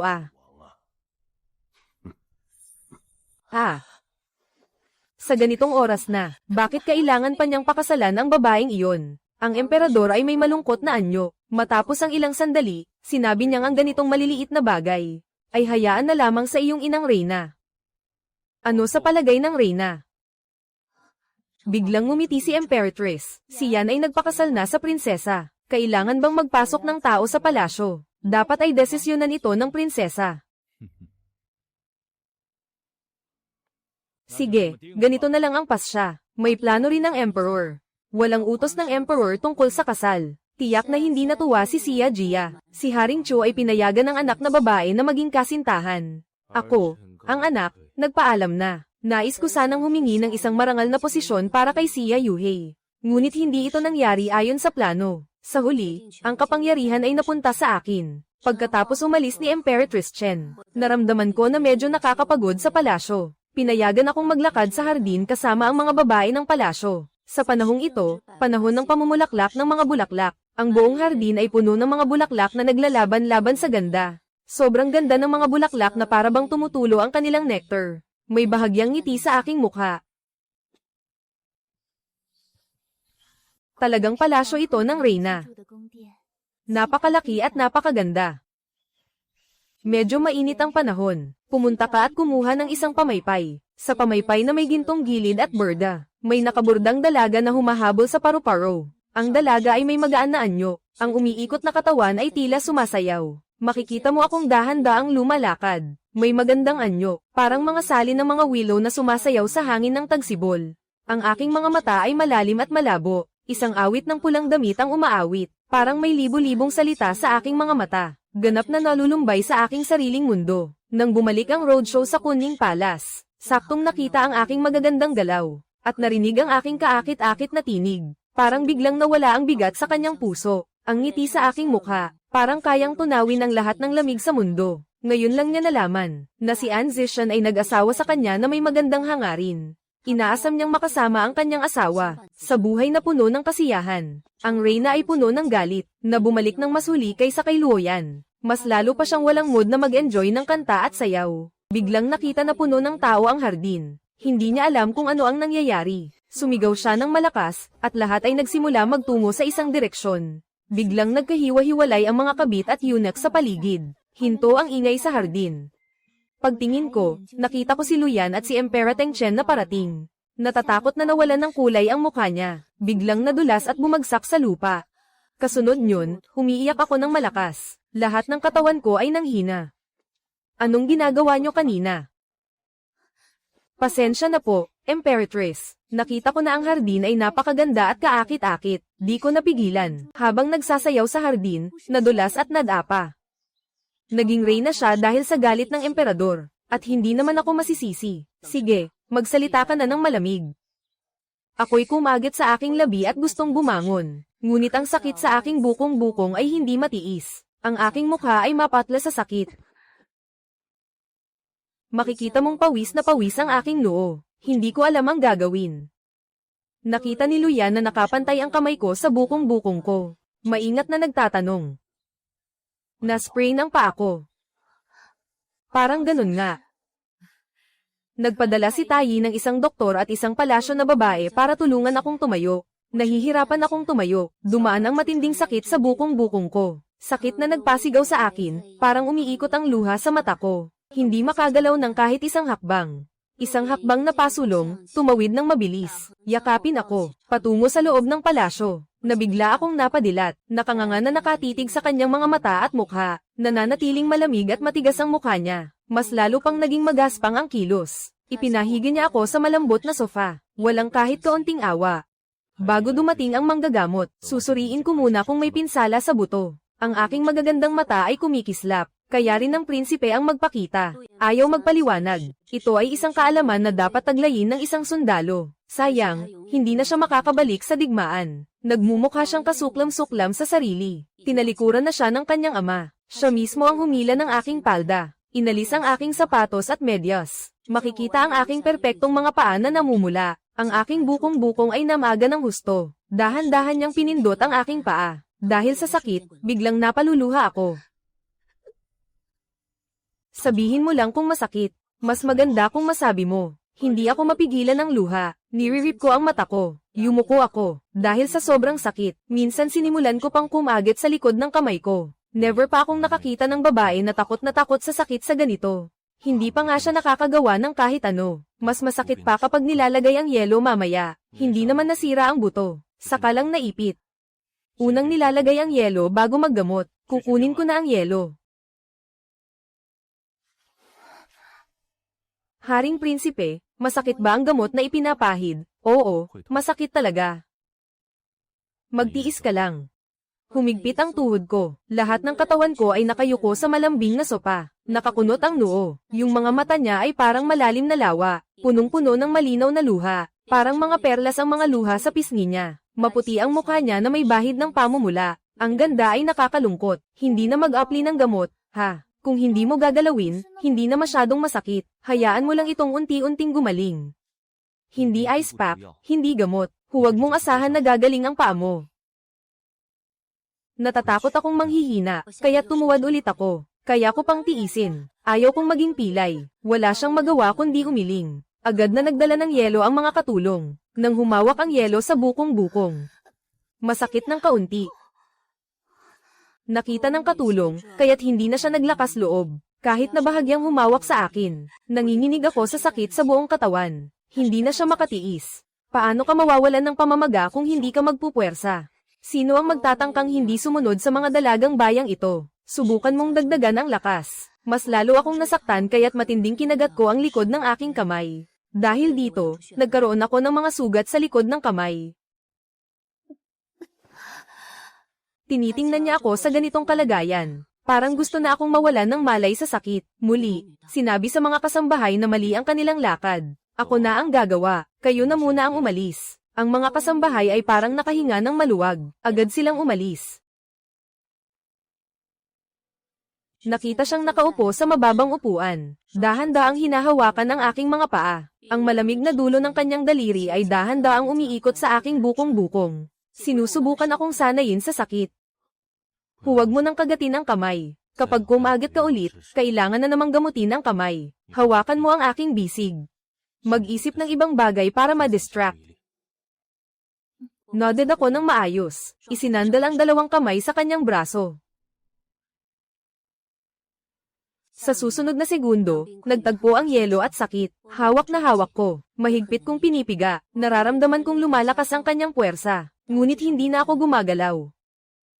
Patuloy siyang umiikot para mabawasan ang pamamaga. Kapag hindi ko na kaya ang sakit, mahigpit kong niyakap ang kanyang balikat. Pinipiga ko ang kanyang likod ng daliri. Nagkakunot ang kanyang noo. Ang kanyang maganda at matangos na mga tampok ay nagrosas. Damaykit ang aking pisngi sa kanyang tainga. Parang kumikiliti, manhid. Natapos ang isang serye ng mga galaw. Di ko alam kung gaano katagal. Nagsimulang gaman ang aking bukong-bukong. At hindi na masyadong namamaga. Parang mahihimatay na ako sa sakit. Nakalina ko sa kanya na walang malay. Sa mga sandaling ito, puno ng pawis ang aking noo at pagitan ng kilay. Parang basang-basa rin ang aking katawan sa pawis. Ang itsura kong pawisan ay nakakabighani. Kumilos ang kanyang lalamunan. Tumatakbo ng mabilis ang kanyang puso. Hindi ako mapakali sa kanyang mga bisig, naglalaro ako roon. Buti na lang kami lang dalawa sa palasyo. Kung hindi, baka makita kami ng mga kasambahay at ebidensya. At isipin na kami bastos. Sa labas ng silid, inutusan ni Emperatrice Chen ang manggagamot na iwan ng gamot para sa mga pinsala. At pagkatapos ay pinapunta na siya. May bahagyang ngiti sa kanyang mga labi, na nagsasabing huwag pumasok sa silid upang istorbohin ang matandang alalay. Hindi pa kailanman nakita ang prinsipe na ganito ka mapagpasensya. Kung magugustuhan ng prinsesa ang prinsipe, mabuti na lang at mabawaksi ang mga alalahanin ng reyna. Ang anak ng pamilya Xia ay masyadong emosyonal. Hindi siya kailanman tatalikod kay Xia Yuhei dahil kay An Zien. Ngayon, kailangan na lang nating tingnan kung magiging seryoso si Yan sa kay An Zien. Isang napakamayanhing kagandahan na tila gawa sa tubig. Hindi maiiwasan na mahulog ang loob ng prinsipe, dahil pumayag ang emperador na si Yaner ang gumanap sa tungkulin bilang Jing Chaoyin. Ipinapakita nito na hindi tuluyang tinalikuran ng emperador si Yaner. Sa talino ni Yaner, tiyak na makakamit niya ang tagumpay. Tama si An Zishen. Dapat na si Yaner ay nasa ilalim ng mata ng emperador. Dito lamang siya makakaalala. Mayroon siyang ganitong mahusay na lehitimong anak. Pagbabalik sa palasyo, si Emperatrice Chen ang tumanggap kay Gufu, at hindi na lumabas upang makita kami. Pinapabalik kami sa aming bahay. Nainom na ako ng gamot, nakabandage ang paa ko. Sa bisig ni Luyan, sumakay siya sa karwahe. Prinsipe. Anong kailangan? Salamat sa'yo. At salamat din sa ina. Nadismaya kita nang hindi sinasadya, kaya ka nadulas at nasaktan ng paa mo, huwag kang magpasalamat. At sa nakaraang beses pa, sa nakaraan, salamat din sa'yo. Siya ay huminto ng sandali. Alam niyang ang sinasabi ko ay tungkol sa araw ng kasal. At sa loob ng palasyo, halos nahulog ako mula sa karwahe. Kapag naliligo, mag-ingat na huwag mabasa ang mga paa. Sa mga susunod na araw, huwag munang lumakad. Natatandaan ito ng alipin. Nang yakapin niya ako, malino kong naramdaman na nabasa ng pawis ang aking damit. Basa ng pawis ang buong katawan. Siguradong mahirap matulog. Hindi niya man lang napansin. Para bang tinanggap na niya na ako ang kanyang asawa. At ang ganitong paraan ng aming pakikisalamuha, ay parang mga mag-asawang naggalang sa isa't isa. Matapos ang roadshow, nakatayo na ako ng tuwid. Nabalik na ang aking mga mata. Itinaas ang baso ng tubig. Dahan-dahan akong umiinom. Ihanda ang tubig. Prinsesa, ano ang nangyari sa inyo at sa prinsipe sa palasyo? Bakit ka niyakap ng prinsipe pabalik? At ano ang mga sinabi niya? Parang ang prinsipe ay nag-aalaga sa'yo. Huwag masyadong mag-isip, pareho lang ang trato niya sa ibang babae. Lalo na kay Xia Yuhei. Napakamaamong niya. Biglang nawala ang mahiyain kong itsura sa mukha. Pinalitan ito ng kalmadong ekspresyon. Hindi maintindihan ni Chunlan. Bakit hindi natutokso ang dalaga? Napakaganda ng prinsipe. Kahit sino, babae man. Tiyak na mahuhulog sa ganda ng lalaking ito. Matapos akong maligo, pinahanda ko ang mga gamit sa pagsusulat sa mesa. Nagsimula akong mag-ensayo ng sulat. Ngayong gabi, hindi na darating si Luyan. Wala siyang dahilan para pumasok sa silid ng kasal, kaya kailangan kong mag-isip ng paraan. Sa nakaraang buhay, sinadya ni Xia Yuhei na piliin ang araw ng pagpasok sa tahanan. Sa araw ng aking pagbabalik. Sa buhay na ito, dahil pinayagan ako ng reyna na mamahala, hayaan ko siyang maghintay ng dahan-dahan. Ibigay mo ito kay Wang Ye. Tanungin mo siya kung sa tingin niya ay tama. Kung hindi siya nasisiyahan, pwedeng ipatawag si Wang Ye upang pumili ng ibang araw. Itatakda sa ika-5 araw. Ngayon ay ika-3 ng Marso, at bukas ay ika-28 ng Marso. Bakit ang bilis ni Haring Nena na papasukin ang babaeng iyon sa palasyo? Talagang pumasok na siya sa palasyo. Wala nang pagkakataon ng prinsesa, di ba? 5 araw ay petsang inirekomenda lamang ng prinsesa. HMPH, magiging abala na ang prinsipe sa kanyang mga tungkulin. Hindi siya agad makakapasok sa mansyon. Si Chunlan at Kyujo ay nalilito. Sobrang gusto ng prinsipe ang babaeng iyon. Gusto na niyang pakasalan si Xia Yuhua agad. Paano niya maaring tanggihan ang pag-aasawa sa pangalawang asawa sa 5 araw? Dumating si Kyujo sa silid-aralan. Ipinasa niya ang aking mga salita kay Luyan ng buo. Matapos niyang basahin, ang kanyang mukha ay bahagyang malamig. Sa kanyang magandang pisngi, ay may lumitaw na bahagyang galit na mahirap makita. Tinanong niya kung ano pa ang sinabi ng prinsesa. Kung hindi nasisiyahan ng prinsipe sa petsang ito, pwede kang makipag-usap muli sa reyna.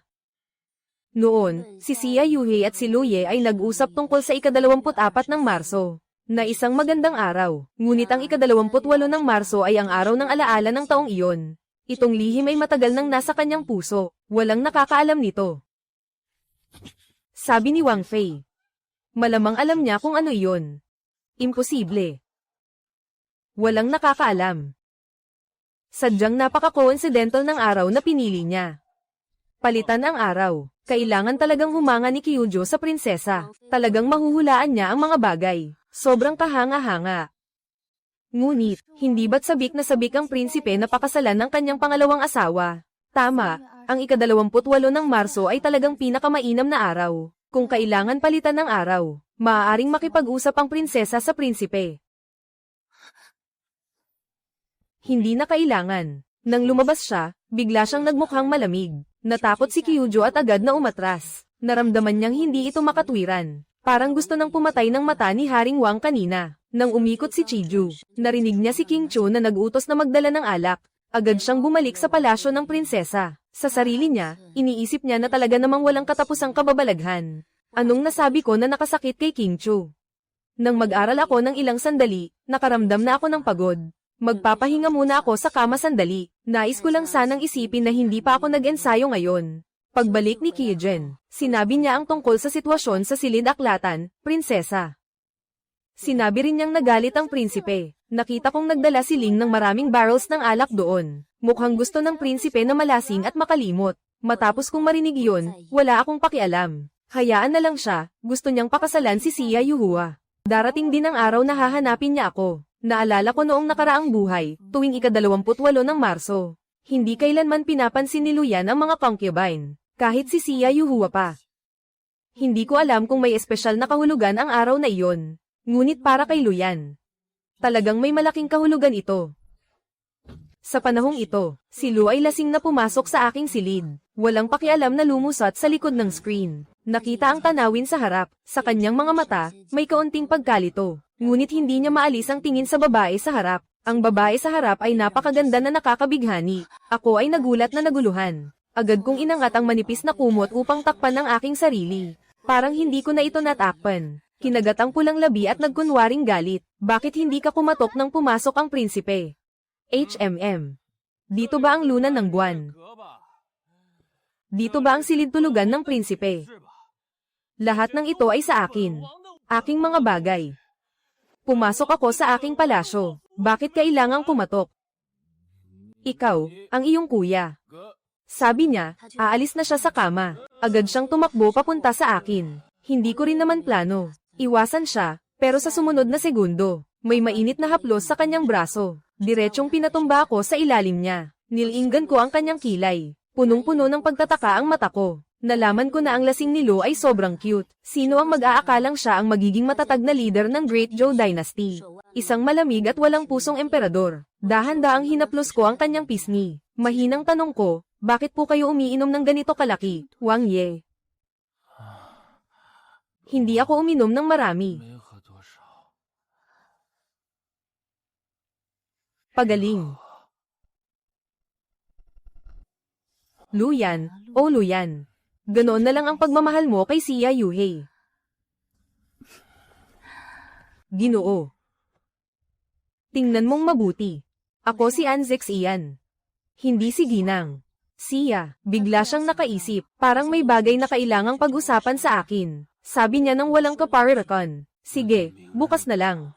Alam ko kung ano ang gusto niyang sabihin. Bukas ay papapasukin si Sia Yuhua. Bukas ay ang aking 3 araw na pagbabalik. Napakahalaga nito para sa isang babae. Hindi niya man lang ito pinapansin. Ibig sabihin lang nito, wala siyang pakialam sa akin, ang tunay na reyna. Nakita ko siyang nakapikit, parang lasing na lasing. Sa tingin ko, ilang inumin na ang nainom niya. Baka nakalubog na siya sa garapon ng alak. May bahid ng lamig sa aking mga mata. Kung ganun, huwag mo akong sisihin. Chunlan at Kyeju. Pumasok ka at tulungan ako. Bumalik ka, katulong. Nakita ang 2 tao sa isang malambing na posisyon. Nahiyang pinaikit ang mga mata. Hindi ko magamit ang aking paa ng maayos. Kayo na kayo, tulungan niyo kami. Tulungan siyang bumangon. Itulak siya papunta sa kama. Sama-samang itulak si Luyan upang maayos, at tanggalin ang kanyang makintab na damit at tsinelas. Ako'y humihingal sa pagod. Pinapalayas ko ang mga yaya. Maingat na humihiga sa tabi ni Luyan. Abala buong araw. Talagang pagod na ako. Wala na akong gana na magpanggap sa isang lasing. Malalim na natulog. Isang gabi nang walang tulog. Matamis na natulog ang dalawa. Kinabukasan, nagising ako. Nalaman kong muli akong nasa yakap ni Luyan. Naisip ko ang ginamit kong kaunting pampatulog kagabi. Umangat ang sulok ng aking labi sa isang mapagmataas na ngiti. Siya Yuhe, maghintay ka lang sa buhay na ito. Nang ako'y maghanda ng hawakan ang kanyang ilong, bigla siyang kumilos. Parang gusto niyang magising. Agad akong pumikit. Nagkunwari na natutulog ng mahimbing. Bigla siyang humiga sa gilid. At pinatong ang isang mahabang binti sa aking binti, na tumama sa aking bukong-bukong.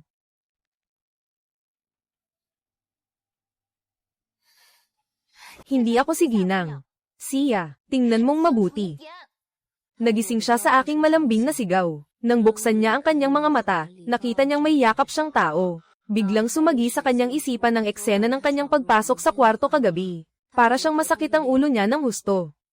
Hindi niya maalala kahit ano. Ano ang nangyari pagkatapos niyang bumagsak sa akin. Nakita niyang nahubad na rin ang kanyang damit. Magkasama pa silang nagkakalapit. Bigla niyang itinulak ako palayo. At kasunod niyon, narinig ko ulit ang maliliit na iyak. Kitang-kita ko ang babae na mahina ang katawan, nakayuko sa isang tabi. Nagmimistulang may ulap ng tubig sa kanyang mga mata. Parang siya'y pinagtitripan. Parang may naisip siya. Para siyang tinamaan ng kidlat. Bigla siyang tumayo mula sa kama. Agad na nagising. Wala kami. Bakit ka umiiyak muli? Hindi kita sinaktan, di ba? Nakatapak po ang prinsipe sa aking paa. Talagang masakit po. Hindi ko po napigilan ang pag-iyak. Ngayon po ay kailangan kong umuwi. Ganito na po kasakit ang aking paa. Natatakot po akong mag-alala ang aking ina. Diretso ko pong sinabi na gusto kong umuwi. Siya ay parang nakahinga ng maluwag. Ibig sabihin, wala talagang nangyari sa kanila. Umiiyak siya dahil naapakan ang kanyang paa. Kahapon, nakita niya ako. Hindi niya kayang tiisin kahit kaunting sakit. Muli siyang nakumpirma. Kahapon ng gabi, nalasing ang prinsipe. Hindi na masyadong maaalala. Natulog ang prinsipe na parang baboy. Kahit anong sigaw, hindi magising. Yakap-yakap ako. Sinasabi sa kanyang bibig na si Yuhei. Siguradong iniisip ng prinsipe na ako si Ginang. Siya, hindi ko maalis ang sarili ko. Ang damit ng prinsipe, ay ako ring nagpasok ng katulong para tulungan akong habarin. Punong-puno ng amoy ng alak ang damit, pinaghuhugas ng alipin. Sa huli, sobrang pagod talaga ako. Kaya natulog ako sa tabi ng prince. Puno ng katotohanan ang mukha ko. Takot na baka magkamali siya. Huwag mag-alala, prince. Matulog tayo ng hiwalay. Natulog hanggang umaga. Walang nangyaring anuman. Malinis at walang bahid. Pasensya na, si An Zishan ay walang kasalanan. Ganito siya sa kanya. Gusto kong maramdaman ng roadshow ang pagkakasala. Yakap ang kanyang tunay na asawa. Ngunit sa bibig ay tinatawag ang pangalan ng ibang babae. Hindi mo na kailangang humingi ng tawad. Maaari ring ituring ang prinsipe bilang isang marangal na tao. Wala namang siyang ginawa na labag sa batas. Ngunit ngayon ay kailangan kong bumalik sa aming tahanan. Ang aking mga magulang ay tiyak na naghihintay sa amin sa bahay. Parang may naisip siya. Kasalukuyan ay araw na nakatakdang magpakasal siya kay Yuhi, at dalhin siya sa kanilang tahanan. Kahapon ng gabi, siya ang lumapit sa akin para pag-usapan ito. Nangako siyang pupunta sa bahay para sunduin si Yuhei. Kailangan bang bumalik sa bahay? Tinanong niya ang tanong na ito. Talagang gusto pa niyang sunduin si Siya Yuhei. Kapag ikinasal ang babae, kailangan may dalang regalo sa pagbabalik. Kung hindi sasama ang asawa sa kanyang misis sa pagbabalik, walang pag-asa ang iyong babae na mabuhay. Ganito kaseryoso, hindi pa niya masyadong naiintindihan ang mga patakaran, Prinsipe, sinabi ko na. Hindi ko guguluhin kayo ni Ginang. Siya, gusto ko lang nabigyan ako ng prinsipe ng kaunting dignidad sa aking tahanan. Kaunting oras lang ang aabalahin ko sa prinsipe. Sinasabi ko lang na hindi ka komportable dahil sa sugat sa paa mo. Kahit naputol ang paa ko, kailangan kong umakyat pabalik. Tinalikuran ko siya at hindi siya tiningnan. Sige, ganito na lang. Bakit ka nagagalit pa? Mabilis akong makapagpalit ng mukha. Nakatitig ako sa kanya na parang walang alam. Sinabi ng prinsipe na sasama siya sa akin pauwi para makita ang aking mga magulang. Kung makakapunta ang prinsipe, syempre, masaya sila. Punong-puno ng luha ang aking mukha, ngunit puno ng ngiti. Perpektong katawan na tila isang sining na inukit ng maayos. Ang balat na parang nyebe sa liwanag ng umaga. Mas lalo pang kaakit-akit, may isang sandali siyang nahulog sa pagkahumaling. Hindi niya mapigil ang humanga. Ang pagdalo sa roadshow ay nakalalasing. Nagtango siya. Babalik tayo ni Haring ako. Salamat, Prinsipe. Lumapit ako sa kanya na nagmamakaawa. Spring Orchid, Autumn Fern, ni Mama Shi. Maghanda pa ng isang almusal at maghanda ng tubig para sa paghahanda sa pag-aayos. Ngayon, babalik tayo sa Anfo. Miss ko na si Itay at si Nanay. Nang pag-usapan ng pag-uwi sa bahay at ang mga magulang ko. Ang aking magandang pisngi ay puno ng ngiti. Ang aking mga mata ay kumikislap. Puno ng kaligayahan ang aking paligid. Masaya tulad ng mga ibon sa gubat.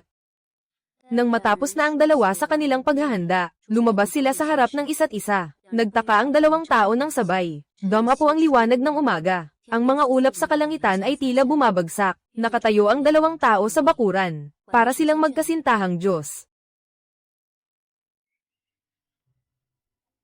Dinala ni Kyujo ang masarap na pagkain. Sadyang dumaan siya sa pagitan ng dalawa, prinsipe at prinsesa. Nakatitig na siya. Sinasabi pa niyang hindi niya gusto ang prinsesa namin. Agad siyang umiwas ng tingin. Diretso siyang naglakad patungo sa gazebo. Talagang nagugutom siya. Kahapon gabi, puro alak lang ang ininom niya. Hindi siya kumain ng marami sa hapunan na inihanda ng butler. Ang mga pagkain sa mesa ay naglalabas ng banayad na amoy. Parang bumukas ang kanyang panlasa. Walang laman ang kanyang tiyan. Mas lalo siyang nagugutom. Inihanda ng matandang alipin ang mga steamed Asmandas cake para sa prinsesa. Malambot at malagkit ang cake, at mayroon ding bird's nest porridge. Malapot ngunit hindi nakakasawa ang porridge. Suwabe itong natutunaw sa bibig. Pangangalaga sa katawan at pagpapalusog sa puso. May maliit pang piraso ng rosas na pastry. Gatas na may almendres na masaya. Ito ang paboritong kainin ng prinsesa. Nagluto rin ako ng isa para sa prinsipe. Tumingin siya sa direksyon ng daliri ni Momo. Bawat isa ay napaka-espesyal. Ngunit bawat pinggan ay may dalawang maliit na piraso lamang. Ito ba ay isang labis na paghahanda? Hindi ba't si Anzishan ay kumakain lamang ng isang piraso ng bawat pagkain? Kada beses. Mahal na Ginoo, mangyaring mag-enjoy. Tumango siya. Nagtanghalian sila ng halos kalahating oras. Sa buong oras, hindi sila nag-usap. Sa huli, naramdaman niyang hindi siya busog. Nahihiya ring magsalita. Ang mga pagkain na inihanda ng mga tao sa Angia ay talagang masarap at maganda. May magandang kulay, amoy, at lasa, na nag-iiwan ng gana. Gusto pang kumain. Ang balita na sasama ang prinsipe sa prinsesa pabalik sa kanilang tahanan ay kumalat sa buong mansyon. Agad na pumili si Ginoong Cheng ng ilang mga regalo mula sa imbakan. Ito ay ipapadala sa bahay ng An. Bumalik ang prinsipe. Nakakunot ang kanyang noo. Tanong niya, mahalaga ba ang pagbabalik? Kailangan bang ipagdiwang ito ng malakihan? Ang pagbabalik ay ang huling seremonya ng kasal. Hindi ito simpleng bagay, lalo na para sa pamilya ng babae. Napakahalaga nito. Tungkol sa kung gaano ito kahalaga, hindi ito maipapaliwanag sa isang o dalawang pangungusap. Sa kabuuan, ang manugang ay kasama ng kanyang bagong asawa, na may dalang regalo upang bumisita sa mga biyenan. Ito ay bahagi ng kaugalian. Kung gaano kahusay ang pag-aayos ng pagbabalik bahay, ay maaaring ipakita kung gaano kaganda ang naging kasal ng dalaga, at kung gaano siya pinahahalagahan ng manugang. Karaniwang pinahahalagahan ng mga tao, mas lalo na ng mga mayayamang pamilya ang kanilang reputasyon. Ngunit ang prinsipe, dahil sa kanyang mataas na katayuan, ay hindi na kailangang magbigay galang sa isang kabataan. Hehe. Ang pagpunta ng prinsipe ay isang biyaya para sa kanilang pamilya.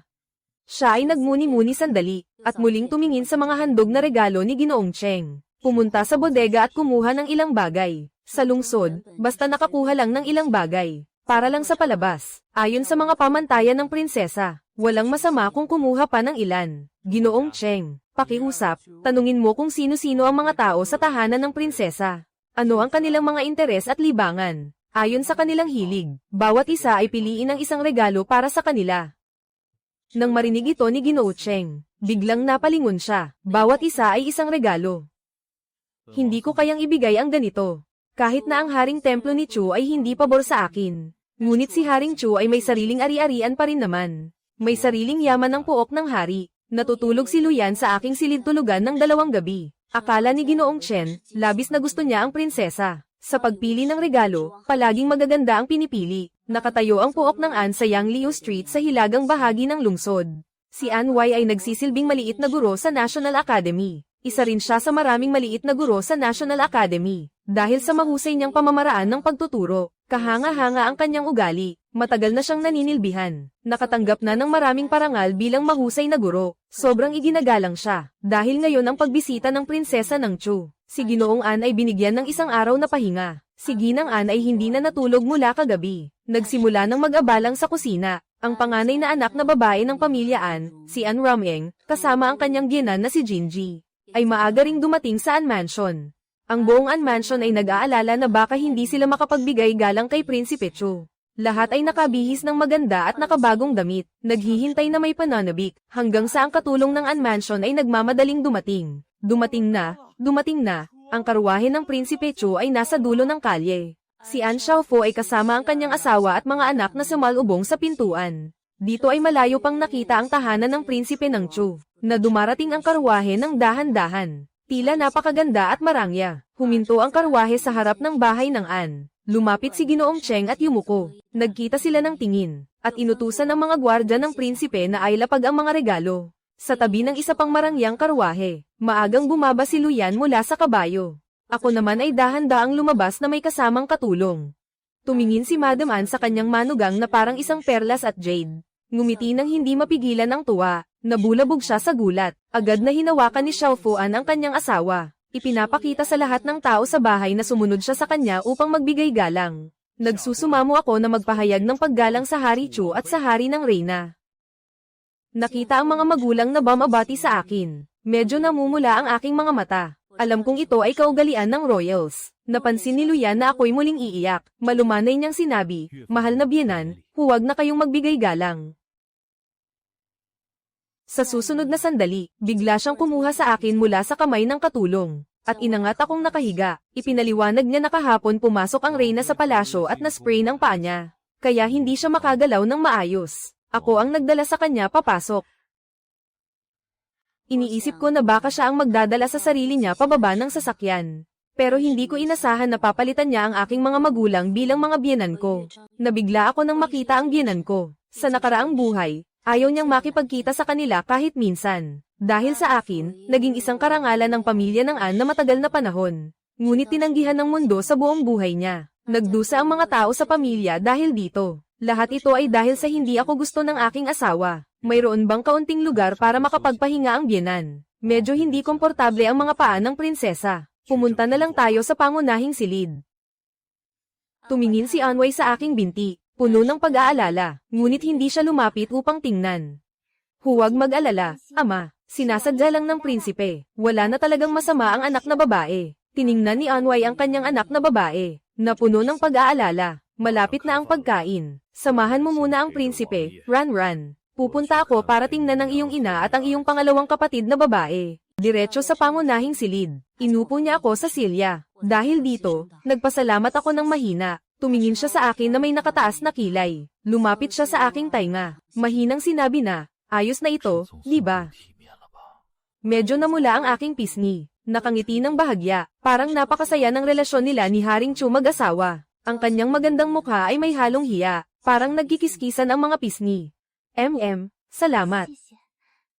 Talagang nagpapasalamat ako sa iyo. Kahit 3 araw pa lang kaming kakilala, nakapagsabi na siya ng maraming salamat sa akin. Masaya na ba ako dito? Sa oras na iyon, si An Jiqing, ang ika-4 na anak ni An Fu, ay masayang lumapit sa amin. Si Zixing ay nagpaalam sa kanyang haring prinsipe at sa kanyang biyenan. Kamusta ang ika-3 kapatid na babae? Agad siyang bumaba ng isang pagbati kay Lu Yuan. Salamat sa regalo ni Sir Sange.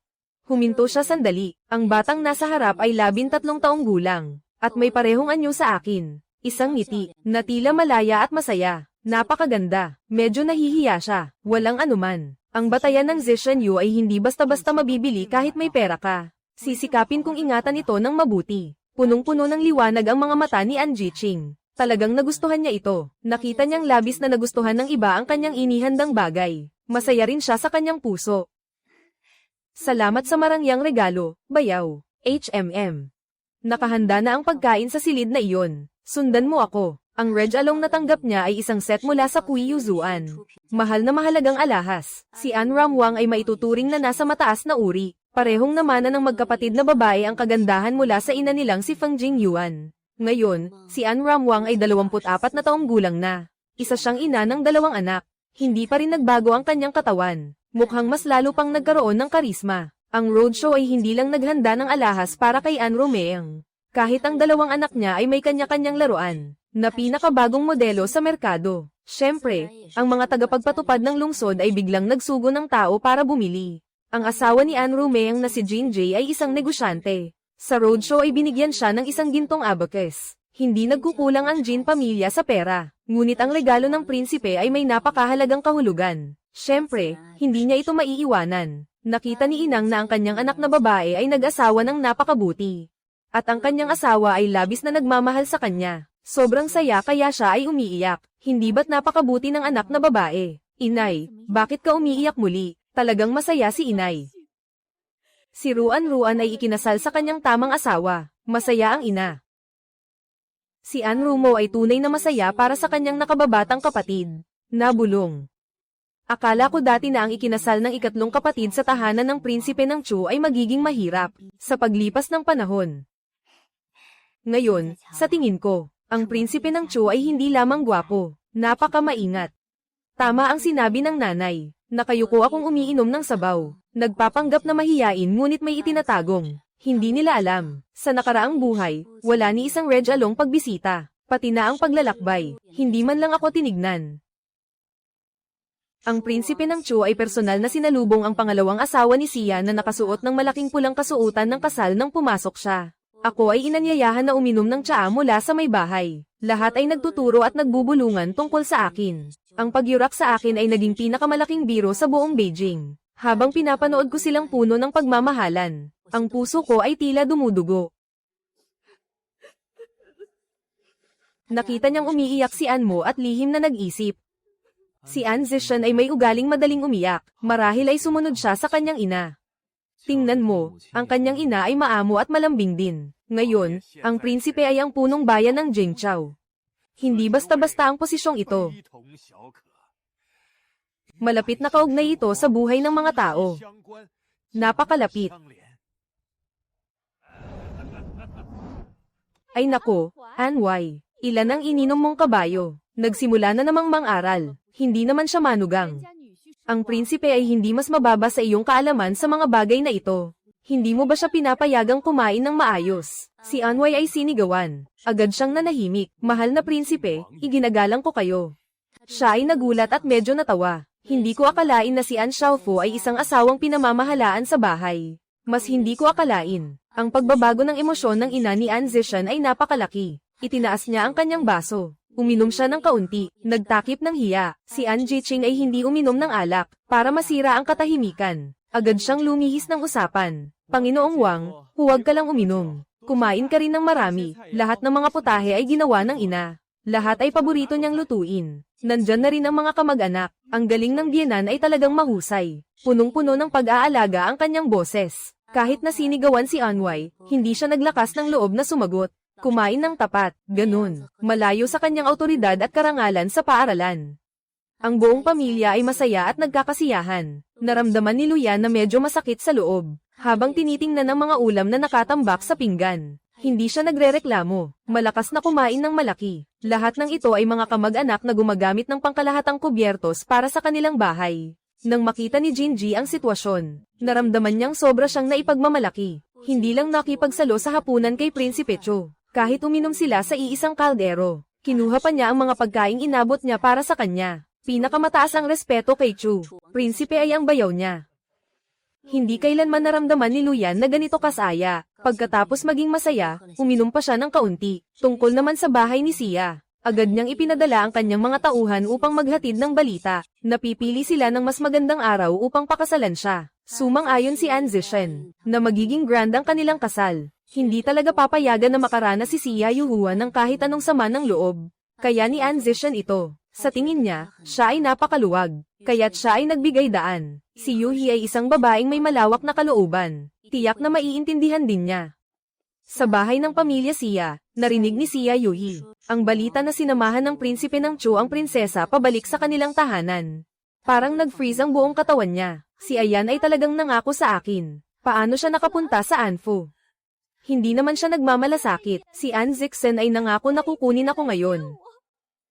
Nasa kama ang mga damit na pinili niya para sa kasal. Dapat sana ay pink na damit lamang ang maaaring isuot ng pangalawang asawa.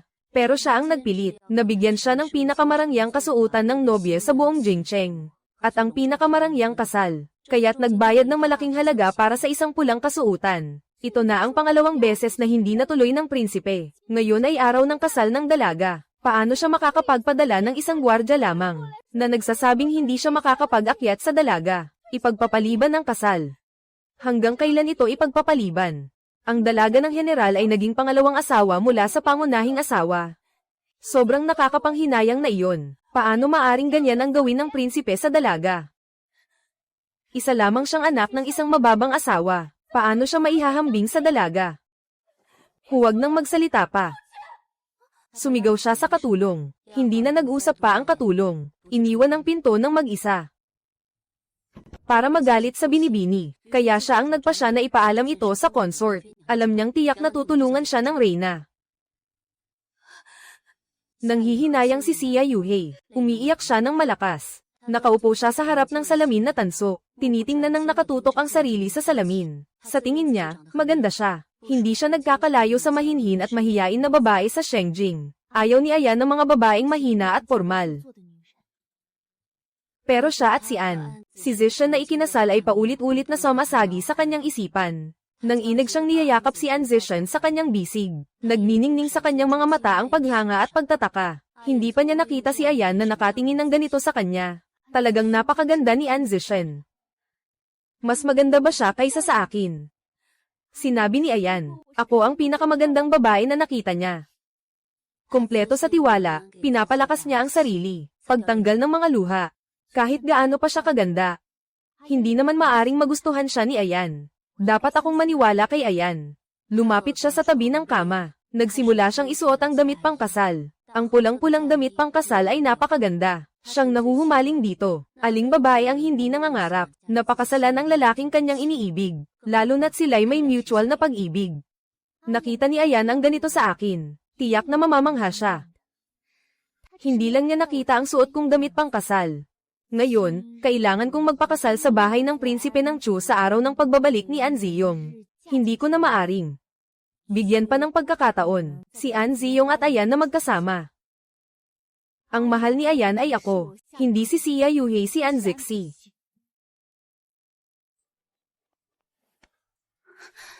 Pumunta ka kay Haring Chu at sabihin mo na, HMM. Ngayon, gusto niyang makita ng personal kung gaano kamahal ni Luyan siya. Samantala, sa palasyo, nakatanggap si Empress Xia ng balita mula sa kanyang alipong si Yinxing. Hindi niya akalain na si An Zishan ay may ganitong kakayahan. Na nagawang dalhin si Haring Chu sa bahay ni An. Hindi pwedeng maghintay ng mag-isa si Yuhi. Kailangan kong humingi muli sa emperador. Sabi niya, nag-ayos si concubine Xia ng mabuti. Pumunta siya sa Chengchen Palace ng emperador. Pumasok sa napakagarbong palasyo. Dahan-daang lumakad si concubine Xia. Para siyang isang namumukadkad na bulaklak. Nakasuot siya ng marangyang balahibo. Mahinahon tulad ng ulap. Parang diwata na nagliliparan. Ako po'y nagbabalik puri. Nandito na po si Haring Maharlika. Wala namang ibang tao, di ba, para magbigay galang. Abala si Haring Maharlika sa mga gawain. Matagal na rin siyang hindi nakarating sa aking luningnang na palasyo. Miss na kita. Naiintindihan ng emperador. Hinawakan ang kanyang manipis na baywang. Mahal na emperador, tungkol sa sinabi ko sa iyo noong nakaraan. Si Yuhei ay may pagtingin kay Prinsipe Chu. Mahal na emperador, bigyan mo na lang ako ng pabor. Para sa akin, na lang. Ibigay mo si Yuhei kay Prinsipe Chu bilang pangalawang asawang babae. Hilingin mo sa kanyang kamahalan na tulungan siya.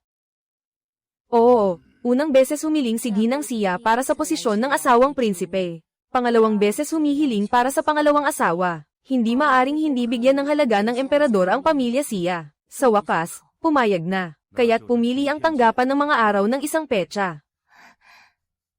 Mahal na asawang prinsipe, ikaw na ang bahala. Nagpapasalamat ang iyong lingkod sa biyaya ng kanyang kamahalan. Mas mabuting sumugod kaysa magplano. Ngayon ay isang magandang araw para sa kasal. Aking gagawin ito ngayon din. Nakuha na niya ang kanyang layunin. Magalang siyang yumuko sa emperador, at umalis sa Chengchen Palace. Alam ng emperador ang balak ng pamilya Xia, at tinawag si Ginoong Cao. Saan pumunta ang hari ng Chu ngayon? Ngayon ang araw ng pagbisita ng prinsesa ng Chu. Dapat ay kasama ng Ginoo ang prinsesa sa bahay ng An. Ang anak kong ito ay talagang may kakayahan.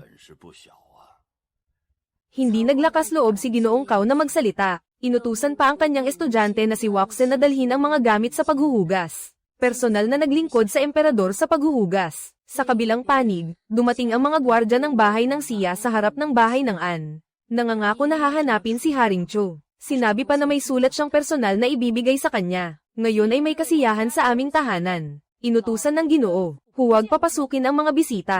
Pagkatapos sabihin iyon, isasara na ang pinto. Tanggapan ng General Xia sa timog ng lungsod. May mahalagang bagay akong nais iparating kay Haring Chu. Mayabang ang gwardya. Ang pangalan ng pintuan ay Anwan. Mula pagkabata ay inampon ng An Mansion. Marunong siyang magbasa at sumulat. Hindi niya gusto ang mga mayabang. May pagkamainit ang ulo niya. Kwartel ni General Xia. Alam lang niya na ngayon ay ang pagbisita ng ikatlong dalaga. Walang sino man ang dapat makialam. Naisip na naman ang tungkol sa pag-uulat ng isa sa kanila sa tahanan ng general sa timog. Ito ba ay hindi ang lugar na pinuntahan nila ng nakatatandang si Kyuju? Noong panahong iyon, narinig niyang bumubulong si Kyuju, na si Ginang. Siya pala ay kaibigan ng prinsipe ng Chu. Hindi ba't ang dalaga ng pamilya Xia ang magdadala ng liham para sa prinsipe ng Chu? Naiintindihan niya ito. Ngumiti muna ang tagabantay ng pinto sa kanya, dahil hinahanap ang prinsipe. Aasikasuhin ko na ito. Pakiusap, maghintay ka sandali. Kailangan ko bang ipasa ang sulat na nasa kamay mo? HMM. Hindi na, makikita ko ang prinsipe. Ako na mismo ang magbibigay sa kanya. Si Anwan ay dahan-daang tumakbo papunta sa akin. May bisita sa labas ng bahay ng tatlong dalaga. Sinasabing mula ito sa tahanan ni General Xia. Talagang hindi makapaghintay si Xia Yuhei, kaya't nagpadala pa ng tao upang maghanap. Halika. Ganoon na lang ba siya ka-urgent na magpakasal kay Luyan? Noong nakaraang buhay, naging maganda ang kanyang kasal bilang pangalawang asawa sa tahanan ng prinsipe ng Chu. Naging tao sa puso ni Luyan. Sa buhay na ito, hindi aalis si Luchi. Ang tao sa kanyang puso ay mag-uumpisa na. Prinsesa, si Xia Yuhua ay nagdala ng bag at pumunta sa 10 Miles Pavilion sa labas ng lungsod. HMPH, nagpapakita ng magandang palabas ako'y may malamig na anyo. Reyna, si Xia Guifei ay lumabas ng palasyo dala ang sagradong utos ng hari na ikakasal siya. Naalala ko, sa nakaraang buhay, hindi pa nangyari na si Xia Guifei ay nakialam. Si Luyan at si Xia Yuhei, magkaakbay. Ang kasal ay ginanap ng marangal. Pero hindi ito utos ng sagrado. Nang pumasok si Xia Yuhei sa templo ni Prince Chu, hindi siya kinilala. Siyempre, hindi siya makakapasok sa Royal Jade Butterfly Route. Pagkatapos umupo sa trono, hindi siya nag-atubiling gawing reyna. Sa buhay na ito, nakuha ko ang pagkilala ng emperador. Ngunit talagang ibang-iba na ito. Nakahuli nila ako sa hindi ko inaasahan. Hindi alintana kung dahil sa aking muling pagsilang, na nagdulot ng butterfly effect, o dahil sa ibang dahilan. Sa buhay na ito, hindi ko ito papayagan. Si Xia Yuhua ay maganda at matagumpay na ikinasal sa tahanan ng prinsipe ng Chu. Lasing ang prinsipe. Gusto mo bang dagdagan ko pa ng kaunti para sa prinsipe? Para makatulog siya hanggang bukas. HMM. Kung gusto niyang umalis, hayaan mo siyang lumayo ng lumayo. Hindi na hahanapin ng prinsipe. Tingnan natin kung anong gagawin niya. Huwag ganito. Ang taong mahalaga sa prinsipe ay aalis na. Hindi niya ba sisanduan ng tao? Kung hindi, kasalanan na ito ng prinsesa. Saka. Paano niya kayang iwanan ang yaman at kasikatan na nasa kanyang kamay? At basta na lang umalis. Mas mabuti pang hayaan silang magpatuloy sa kanilang ugnayan. Laging iniisip. Mas mabuti pang hayaan silang magmahal ng buong puso. Maikling ang buhay.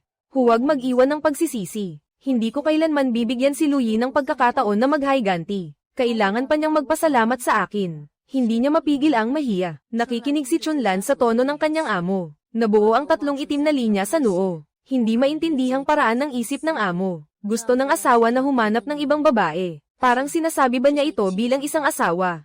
Kahit na hindi maginhawa ang aking mga paa at katawan. Habang naglalakad, tinatanong ko kung saang kwarto ihahatid ni Wangay. Para magpahinga sa silid tulugan. Ihanda ang kabayo at sasakyan. Nagdagdag ng 2 mabilis na kabayo.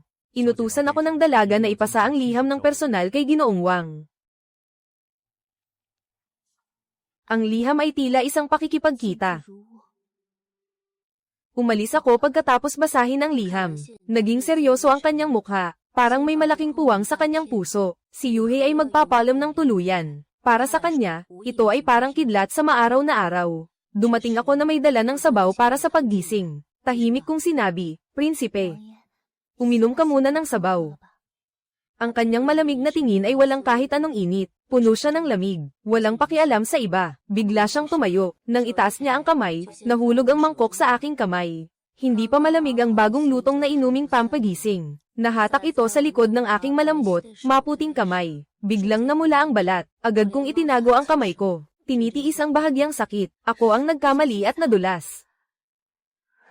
Springlan, magdala ka pa ng isang mangkok. Mabilis din si Springlan sa paggawa nito. Muling naglagay ng isang mangkok, agad na inabot. Inilalagay ko ang kamay sa likod. Mahinang sabi, "Diretso na lang kay Prince." Nais sana niyang magalit, nang makita ang itsura ko. Tiningnan lang niya ang aking manggas at nagsalita ng mabigat. "Umalis ka na lang mag-isa pa uwi. Mayroon pang ibang bagay ang aking hari." Sinundan ko siya, may pag-aalala sa aking mga mata. Kung mayroong agarang kailangan ng prinsipe. May 2 mahusay na kabayo sa tahanan ng An. Maaaring makatulong ito sa prinsipe. Hindi siya nakikinig. Nagmadali siyang umalis. Ano bang malaking nangyari? Pumili ng 2 mabilis na kabayo para umalis sa bayan. Umalis na si Yuhi. Bumalik na siya sa hangganan. Si Lin Feng ay naguguluhan na parang isang monghe na hindi makaintindi. Lumingon siya sa prinsesa. Nakita niyang puno ng pag-aalala ang mukha ng prinsesa. Sabi niya kanina, may mga mabilis na kabayo sa tahanan ng An. Huminto siya sandali, ngumiti at maglakad na. Pagkatapos niyang umalis, bumalik ang aking normal na itsura. Inangat ko ang bahagi na nauntog kanina para tingnan. Parang kiliti sa mata, walang pakialam.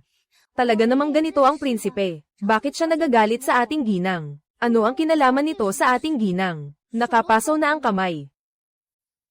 Walang alon sa aking mga mata.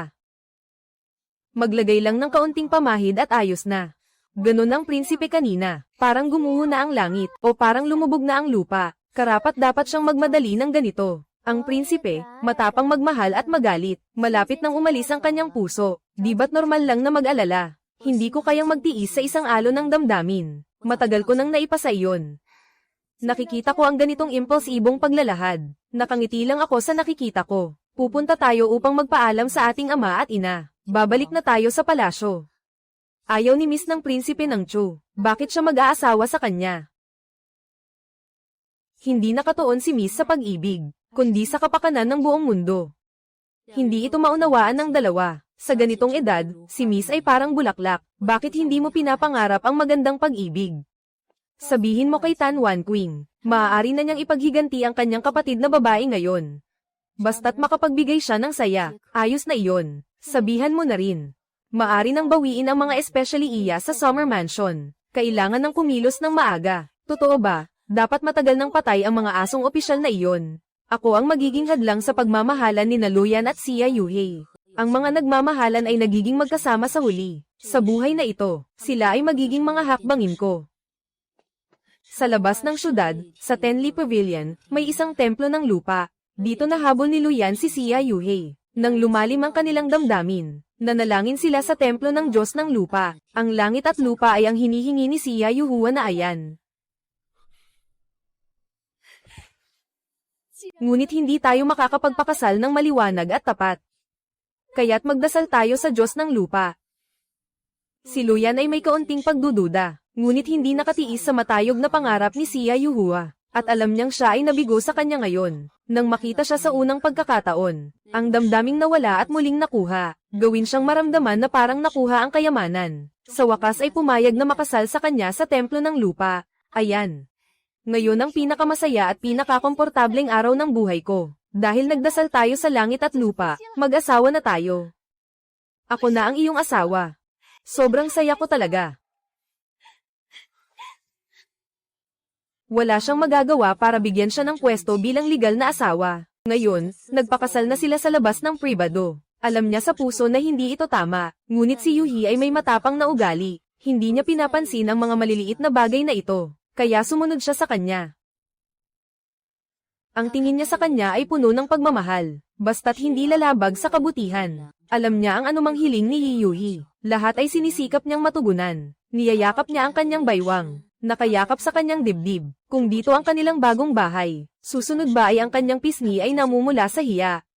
Biglang naisip ni Luyan ang mga paalala ni Anhui sa kanya noong nasa hapagkainan. Nais niyang sabihin kay Yuhi, hindi siya pinapayagang gawin iyon ng kanyang katayuan. Inusag niya siya. Malumanay na sabi, Rainier, mabilis na umuwi na tayo. Sa totoo lang, si An Zishan ay pumayag na. Nang marinig niya ang pangalan ko, may bahid ng hindi kasiyahan sa mata ni Xia Yuhe. Itinaas niya ang kilay at pinutol siya. Sinasabi mo ba na ako ang iyong asawa? Siya ay nag-aalinlangan. Biglang pumasok sa isip ko ang mukha kong umiiyak. Mga bagay na hindi magagawa ni Yuhi. Hindi ako makakapangako. Hindi maaaring labagin ang utos ng emperador. Tama ba na siya ang prinsesa ni Chu? Hindi na mababago ang kasal na ipinagkaloob ng hari. Pero gusto ko lang maging iyong asawa. Hindi ba't nagpakasal na tayo? Ako ang unang nakilala sa'yo. Talagang hindi patas ang mundo. Bakit siya pa ang unang nagpakasal sa'yo? Nagtaka siya. Ang tunay na mahal niya ay si Yuhi, ngunit napilitan siyang pakasalan si An Zishan. Hindi ito patas kay Yuhi. Wala pang ang maayos na kasal, dahil hindi ko maibigay ang posisyon ng kanyang legal na asawa, Yuhi. Pasensya na. Sa hinaharap, basta't si AG ay nasa puso, ituring mo akong iyong nag-iisang asawa, sapat na iyon. Nakita niyang ganito ang pagdurusa niya sa sarili, mahigpit siyang niyayakap. Ayaw kong ikaw ay magsisi sa akin. Basta't mahalin mo ako. Sapat na mahalin mo ako. Sa hinaharap, siya ay magiging prinsesa ng Chu, at ako ang iyong asawa. Okay lang ba? Huwag mong mahalin siya, okay? Tumango siya, madalas ang kanyang mga mata, parang malalim na malamig na lawa, hindi matutuklasan. Talagang nababahala si Xia Yuhe na maging prinsesa si An Zishan. Maging sa kanyang isipan, nagsimula na siyang mag-isip ng mga balak. Kung alam niya na kami ay ikakasal, tiyak na hindi siya magiging masaya. Ang pagpigil sa pag-ibig ay sobrang makasarili. Hindi ito maaaring ibahagi, hindi. Hindi siya magiging malungkot, sagot niya ay tiyak at matatag. Paano mo alam na hindi siya gagawin? An Zizuan kung ayaw niyang pigilan, hindi sana siya magdadala ng tao mula sa Xia family para makipagkita sa kanya. Hindi maipaliwanag ang roadshow, natatakot na mag-isip pa siya. Noong mga oras na iyon, may mga tao na dumaan at nakita ang sitwasyon. Isa-isa silang pumasok upang bumati at mag-congratulate. Nais nilang makakuha ng isang baso ng alak para sa kasal. Ngunit ang kapaligiran dito ay mahirap ipaliwanag. Nagsalita ang lahat ng mga pagbati at umalis na. May mga tao sa labas ng bayan na nagdasal sa templo ng lupa sa Shili Pavilion. Ang balita tungkol sa kasal ay kumalat ng mabilis. Mabilis na kumalat sa lungsod. Ang gwapong lalaki. Sila ay magpaparangal sa landong templo at sasamba sa langit at lupa. Haha. Ang walang ama at ina lang ang sasamba sa Diyos ng lupa. Gaya ng isang mayaman at nakabihis na binata, paano kaya siya walang magulang? Hindi siya makapagdala ng babae sa bahay para ipakilala sa kanyang mga magulang. Baka hindi lang ito tungkol sa mga kabit at mga lihim na usapan. Hindi mo rin maaring sambahin ang langit at lupa sa templo ng lupa. Sobrang hindi ito makabuti sa magulang. Sinasamba ang Diyos ng lupa pero hindi ang sariling mga magulang. Hindi ba't parang sinumpa mo ang mga magulang mo na mamatay? Ito ay labis na hindi paggalang. Nakatayo ang gwardya na si Lin Feng sa labas ng templo ng lupa. Tahimik na itinago ang espada sa kanyang kamay. Nagpapanggap na hindi kilala ang dalawang tao sa landap na templo. Pakiramdam niya ay nakakahiya lang. Pero ang mapanood na si Lin na nagbubunyag ng chismis ay sabik na sabik. Nagpapanggap na isang ordinaryong tao. Nakikinig ng nakapako ang tainga. Nakikinig sa mga taong dumadaan na nagsasalita tungkol sa kanilang amo. Pagkatapos makinig, siya rin ay nag-iinarte sa loob ng puso. Anong klaseng bagay to? Paano naman si Ginang? Siya ay makakahila sa kanyang Panginoon, sa templo ng lupa at nagdasal sa langit at lupa. Napaka-absurd naman. Saan naman niya ilalagay ang prinsesa ng kanyang nasasakupan? Ayaw pa niyang mag-alay ng tsaa sa kanyang ginang. Talagang labag ito sa mga alituntunin. Tiyak na ito ay sinadya, ngunit hindi nakikita ng prinsipe ang maingat na nakaupo sa tabi ng ginkgo. Basta't lahat ito ay isang palabas. Hindi niya ito pinansin. Lahat ng isip at mata ay kay Lin Feng lamang. Nakita ni Lin Feng na may nakatingin sa kanya. Agad siyang umiwas. Naramdaman niyang malamig ang buong katawan.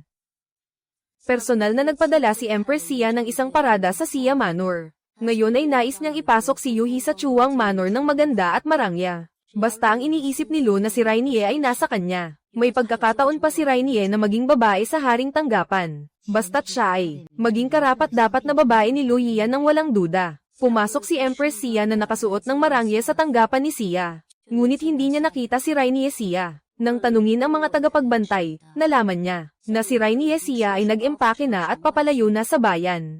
Nang hapon, dinala ni Luyan si Xia Yuhei pabalik sa lungsod. Makikita siyang nakasuot ng malaking pulang damit pangkasal, na may mukha na parang bulaklak ng peach. Sobrang kapansin-pansin ang damit pangkasal ni Xia Yuhei. Maraming tao sa daan ang tumitingin sa kanya. May mga nag-uusap sa ilalim ng sikat ng araw. Anong anak ng mayaman ang nagnakaw sa bagong kasal na ito? Hindi ba't nakikita mong ang bagong kasal ay ngumingiti ng mas matamis pa sa bulaklak? Saan ito parang pang-hold up? Tiyak na ito ay pagtakas ng bagong kasal at lalaki. Magaling ang pandinig ni Luyan. Narinig ang usapan ng iba. Medyo malamig ang kanyang anyo. Medyo matigas at hindi natural ang kanyang katawan. Sobrang higpit ng yakap ni Yuhi sa kanyang baywang. Nang lumabas siya, para makahabol kay Xia Yuhi, matapang siyang pinili na mag-horseback riding. Totoo ngang ang mga kabayo ng mga tagapag-alaga ay napakahusay. Nakita niya ito sa isang landong templo sa labas ng bayan. Pero nakakahiyang walang karwahe. Maraming sinabi si Xia Yuhei sa kanya tungkol sa puso at damdamin ng mga anak ng step. Naramdaman niya na ang kanilang pag-ibig ay parang hangin, malaya. Kung magkakaroon ng pagkakataon, kailangan pa niyang dalhin ang roadshow sa labas ng mundo. Tumingin at sa wakas ay nakarating na sa pintuan ng tahanan ng hari ng Chu. Ang mukha ni Luyan ay kasing berde ng isang pirasong gulay. Kung gaano kasama ang mga sinasabi ng mga tao sa daan, ganoon din kasama ang kanyang pakiramdam. Bumaba siya mula sa kabayo. Halos nawala ang kanyang mga reins. Si Xia Yuhua ay puno ng kaligayahan. Hindi siya katulad ni An Zishan na napakamayanhing. Kahit sa paglabas ng sasakyan, nakita mo, itinaas niya ang kanyang mga binti, at tumalon pababa mula sa kabayo. Matatag siyang tumayo, mayroong kagandahan at lakas. Walang pakialam siya. Bakit parami ng parami ang mga tao sa labas na nanunood? Gusto lang niyang malaman ng mundo, na siya ang paboritong babae ng prinsipe ng Chu. At mas gusto niyang ipaalam sa akin na umatras ako.